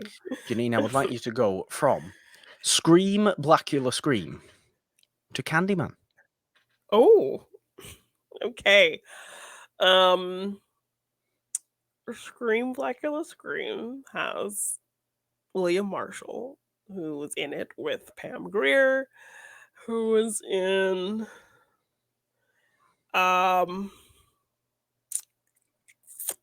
uh, oh, who was in but that doesn't work. I was It gonna say, might work. I mean, who was in Jackie Brown with Sam Jackson, who was in Eve's Bayou, who was directed by Casey Lemon, who was in I'll give you Candyman. that. I'll give you that. You can have Okay. that. You can have that. Okay, okay. You can have that one. Okay. What did I see Casey Lemons recently? Is Casey Lemons got a new? No, Casey Lemons was the director of the Whitney Houston movie. That's what I saw. Oh, really? She directed that? Yes, Oh, I didn't yes. know that. That's Okay. I knew I was gonna mention Casey Lemons today because Somewhere, she yeah. directed the Whitney Houston movie that's coming out. The black best friend in Candyman and in Silence of the Lambs. She is, yes, she Great is. director in her own right. Not a huge directing filmography, No, no. but when she turns She up, she did turns up. Harriet. She did Harriet. She did Couple the of, Caveman's Valentine, which is definitely one I haven't seen, but I want to see with Sam Jackson. and then and Eve's Bayou, Eve's Bayou, yeah. and then this movie. Yes. But yes, I'll give you that one. I'll give you that. Okay, thank you. Okay, so I'm going from blind to deaf. So wait till Ooh. dark to hush. Wait till dark to hush. Okay. Yes. I have to go to Kate Siegel. Oh God, can I name another movie Kate Siegel was in apart from television? Can I go to television? Right, okay. Wait Until Dark. I feel like Alan Arkin's probably the best one to go from there because you can get to Okay. Little Miss Sunshine, which has a massive cast. So, I'm at Little Miss Sunshine and I need to get to. Is there anybody else in Hush other than Kate Siegel and whoever is stalking Kate Siegel? I can't remember Um, who plays him. did you write down your way of getting to your things? No. Okay. Oh, I No. always do. Okay. So I can give you how I got there if you can't get there I won't be at able the to end. get to there because unless I can go through television, No. I can't go through television. I don't No. think I can get there because I can't name No. anybody else in Hush other than Kate Siegel, and I can't name any other movie Wow. she's in. Okay. So Wait Until Dark, Audrey to Alan Arkin. Alan Arkin was in Argo with John Argo. Goodman. John Goodman was in 10 Cloverfield Lane with John Gallagher Jr., who is the man in Oh, I see. Hush. I'm not gonna know that. I'm not gonna know that, but But even okay. if you didn't know his name, like I would think you'd know it was the same guy. No, No? no. So yeah, the guy in 10 Cloverfield Lane, he's the same guy who was the man, the guy trying to kill I her mean, in Hush. these haven't been recent watches for Morgan. Okay. I'll admit. Okay, fair enough. All right. Okay, next I one. apologise for No, the that's failure okay. of 6 degrees there. That's okay. I have actually gone also from blind to deaf. Ooh. Okay. I've gone Don't Breathe Ooh. to A Quiet Place. Oh my goodness, that's good. Okay. Uh mm.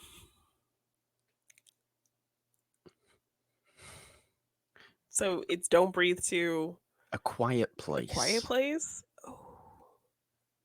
as there is deafness in A Quiet Place and blindness Yes. in Don't Breathe. Yes, that is good. Okay. Hmm. I'll just Yeah. also Okay. point out that Don't Breathe does not star Ant-Man. No, does not.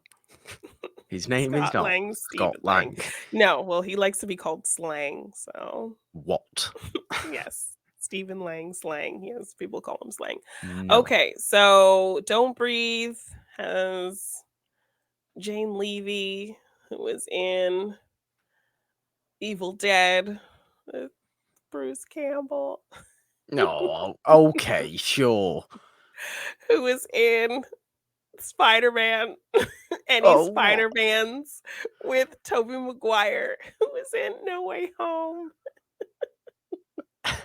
with Benedict Brilliant. Cumberbatch, who Brilliant. was Well done. in Multiverse of Madness with John Krasinski, who That's was some in A good Quiet that is Place. some good Ah! cameo work there, Janine. Good cameo work. Yes, he has a little cameo at the end of the Evil Dead remake. Yes, you're Ah. so much better than I am at this. Good, Woo! fantastic I was proud of cameo that. work I there. was proud of Okay, that. come on. Give me one I can get. All right. So we are going Black Vampires to Black Vampire, Okay. Scream Blackula Scream to Vampire in Brooklyn. Okay. Scream Blackula Scream then. I do have to go through Pam Grier just to get a little bit more recent. Who do I go to in Vampire in Brooklyn? Is the romantic lead in Vampire in Brooklyn Nia Long? Oh no. It's How not are you Nia Long. forgetting the romantic lead? How am I forgetting him She's romantic a lead? queen. I might She's a just have to queen. try and go to Eddie Murphy She's a then. queen. A queen? Oh, it's Angela Bassett. It's Angela Bassett. Apologies. When does Nia Long play Eddie Murphy's love interest then? I'm sure she does at some point. Oh. Sure she does at some point. Angela Bassett, right. Okay, so Pam Grier to Angela Bassett going through. Angela Bassett's in many things. Angela Bassett, what is I'll Angela tell you Bassett right now, obviously in? mine does not have anything to do with Angela Bassett. The way Yours I doesn't got have to anything her. to do with Angela Bassett, so let's try Eddie Murphy then. Let's just go for Eddie Murphy. We can go through Eddie Murphy, can't we? We can get from Pam Grier to Eddie Murphy. by going through, let's work backwards, other movies with Eddie Murphy that are in movies with cast members of. Pam Grier was in, oh God, I forget names of movies, Jeannine. You know, we've done that many I black know. movies on Morgan Hasn't Seen that I forget the names of each one of them. I can always, I know what they are, but I forget the names of them. Okay, well, describe them. As long as you know what the movie is, I'll give it to you. Pam Grier played someone's mother. Oh, in Just Right? Just right. She was Queen Latifah's mother then. Yes. Yes. Okay.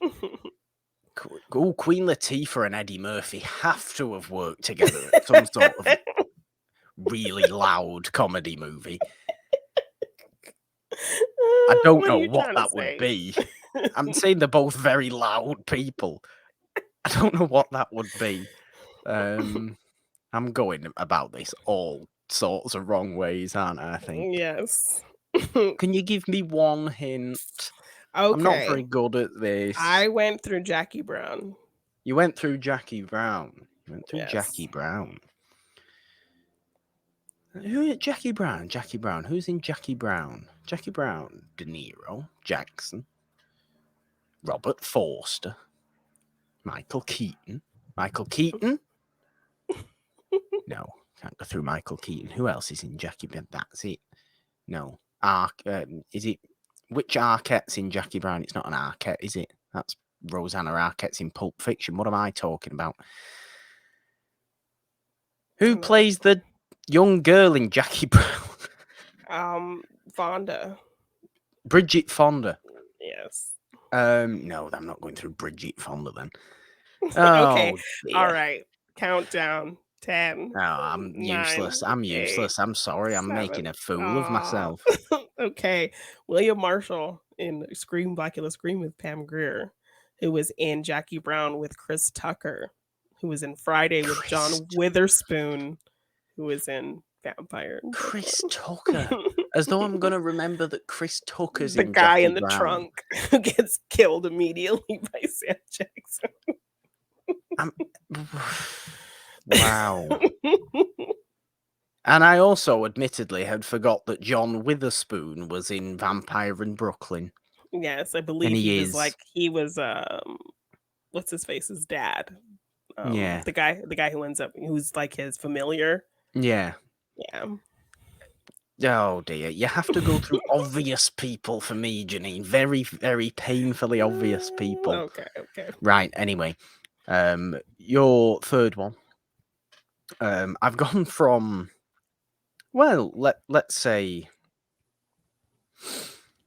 Is this my third one? Well, it is your third one, yes. My last one? Oh, okay. This is your last one, yes, because you were very quick and very good at them, and I'm just because I'm like, I don't even remember the first one. Oh yeah, putting you to shame. I don't even remember the first one. We're going from same-sex sexiness to same-sex sexiness. Okay.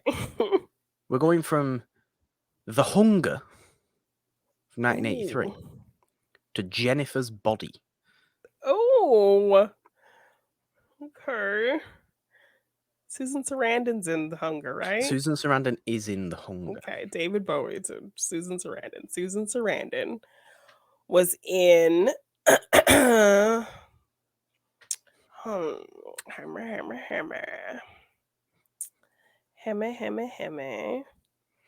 Need to get to Susan Sarandon was not in a movie called Hammer. Susan Sarandon was in. Oh, how do I get to those people?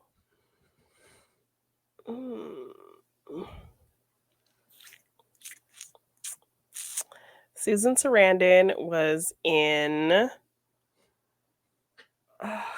Thelma and Louise with Gina Davis. Gina Davis was in. Oh, no, that's not gonna work. Susan Sarandon. Yeah, she was in. Admittedly, I'd have thought you'd have gone for Bowie.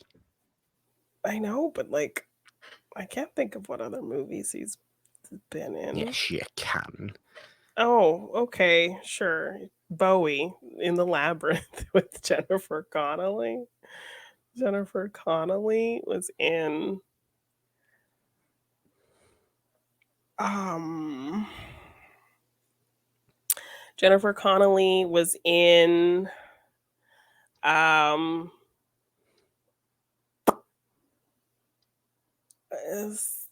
Spider-Man. Spider-Man? Jennifer Yes. Connelly was not in Spider-Man. Yeah, she is the voice of his AI. Oh, she is what? Karen. She is Karen. It's the AI in his suit. With Robert Downey Jr. Oh, Robert God. Downey Jr. was in. Oh my gosh, I thought I really figured out how I was gonna get there, and then you criticizing me made me lose it. Robert Downey Jr. was in oh my gosh, you made me lose it. You made me lose I'm it. sorry.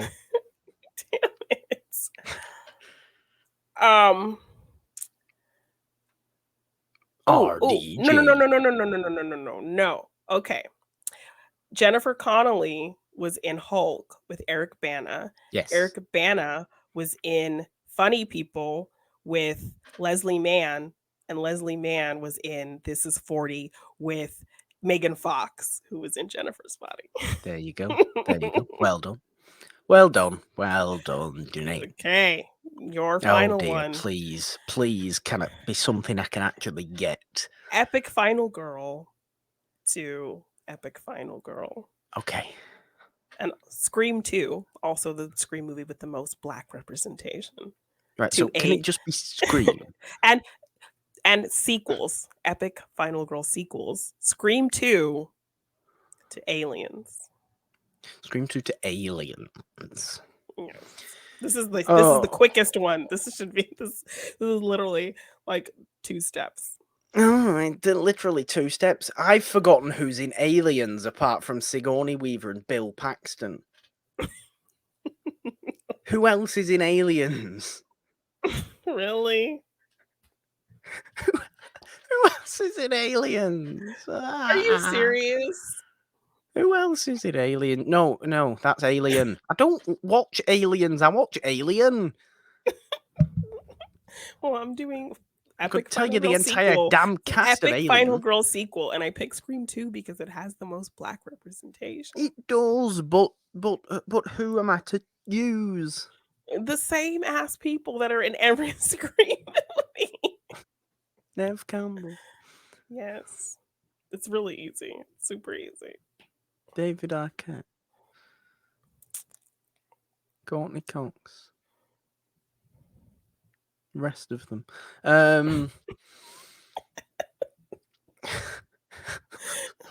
Oh, this is horrendous. Oh, Morgan, come on. I'm not good at it. I'm Come on. sorry. If I'm you sorry. could get this faster than Morgan, please say your connection in the comments.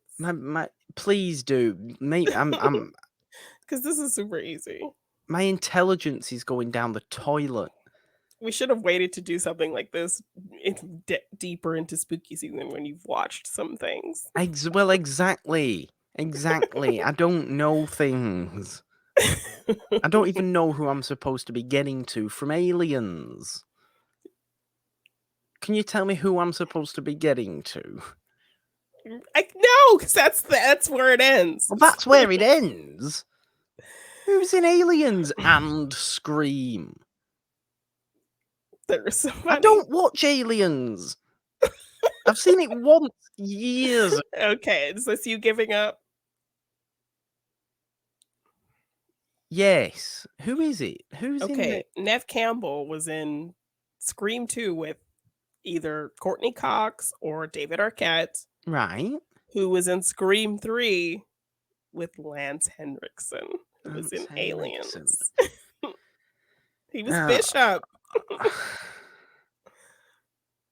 I get Lance Henriksen confused with other people that look like Lance. Cedric's Is it like how me with like Terrence Stamp and Terence Stamp and Malcolm and McDowell. Malcolm Yes, McDowell? they do look the same. They're like the They do. same person, different font. They are. You need to give me old Hollywood ones. I'd be able to do it. I Yes, I can't do these the 90s movies. hey, I give you Scream, Blackula Scream You to a 90s movie. oh, for shame, Morgan. Ding-a-ling-a-ling-a-ling-a-ling. Shame. Give me the shame. I'm so bad. Wow. What was my first one? Like, I didn't even remember Your doing it. first one was Scream Blackula Scream to Candyman, and you Ah, went through Casey Lemons. yes. Okay. Well, I win. Oh, what a Woo! surprise. Jannine's more intelligent when it comes to trivia knowledge than I am. What a massive surprise. You're just discrediting my credibility, aren't you? This is what No, you're not doing. at I all. know, Not I at know, I know all. your game. I'm like Morgan should know these movies pretty solidly. No, I shouldn't. I know the movies I know. If you think I should know a movie, I don't know that movie Okay. particularly well. You need to tell me movies that I obviously love. Okay. I'll just make it super easy for you. Well, like it is for you all the damn I time. mean, it's not easy for me. I just know how to think outside the box. I don't. And it's early in the morning. I've Well, barely it's late woken at up. night for me. Yes, so your brain's still working No, my anyway. brain is done. Clearly not. Yes. Anyway, Perfect timing for the ending of this show. arguments. A good show, a great show Yes. today. Whole Yes. bunch of fun stuff as always. Let's go and watch. Let's go and watch horror movies. Not now, not Yes, right but now. it's about that time, But let's go especially and for watch horror you. movies. Yeah, apparently. I could honestly, I could So blitz through. salty. I could blitz through old movies 6 degrees. You give me movies from your era and not my era. Hey, you've done pretty good at my 6 degrees in the past, so I thought that I was giving you a shot. Don't be salty just I because you've been am. I'm upset. Um. Yes. there. No. What? I don't even know what to do. That Jeannine, All right. round out the show. I'm too upset. Well, Morgan, this isn't the only show we have on this podcast feed, and it's not the only fun thing we have on this YouTube channel. What else do we have going on in the world of It's a Wonderful Podcast that you guys can check out? Oh, well, on this YouTube channel that you can subscribe to and ding the notification bell on, we have this show, of course, every single Monday in full glory video format. We have watch alongs, we have live discussions, we have retro trailer reactions, a couple of reviews, movie collection videos, all kinds of crazy stuff on the It's a Wonderful Podcast YouTube channel. On the podcast feed itself, though, if you are simply listening to this in audio form, we have you covered there Monday, Wednesday, and Friday with this show on Mondays, with Morgan Hasn't Seen on Wednesdays, where we are talking horror comedies at the moment in all their various forms, because last week was Little Shop of Horrors, the week before Yes, that was The Final Girls, so you're really switching up tones on us there, Janine. definitely. Or switching up subgenres, I should say, on us. But Morgan Hasn't Seen will, of course, stay fully horror focused now, at least up until the end of October, as it always kind of likes to do. The main show, though, every single Friday, where we celebrate old movies, we show love to them, we discover new old movies. That is where Morgan's heart truly lies, not in trying to do 6 degrees connections for movies he has watched once years ago. Janine. Monday, Wednesday, Friday, we have you covered over there. You can find us on Anchor, Apple Podcasts, Spotify, Stitcher, Google Podcasts, Castbox, Amazon Music, everywhere else. If you are watching on YouTube, you will have seen throughout the episode, scrolling down the bottom of the screen, the Patreon and the donation link if you would like to support us in that way. There are links in the description to both of those. We cannot do what we do without our patrons and donators and things like that. We are endlessly grateful for them, Yes. as well as our social media. You can find us on Twitter at It's a Wonderful One for the show, at the Purple Dawn with a 3 instead of the E in the for me, because Jeannine. 3 is the magic number. Or on Instagram at just the Purple Dawn. All your far better at trivia than me stuff is where. You can find me at Janine Devine _ on Twitter, Janine Devine on Instagram and TikTok. If you want to get any merch for any of our shows, just look in the description below. Check them out at our Teespring shop. It's a wonderful podcast on teespring.com. We have some fun designs over there, all the logos for all of our shows, including some fun Stranger Things designs. So check it out. And if you want to purchase any of my art in print form, you can find that at my Big Cartel shop, g9design.bigcartel.com. There we go. I think there's only one thing left to do, so I don't think there's been necessarily an impression that has come from today's show, unless you would like to try and sing like Whitney Houston, but that would be very difficult. Yeah, no. That would be very, very difficult. No. Let's 3. count us down. 3, 2, 1. Bye. Yes.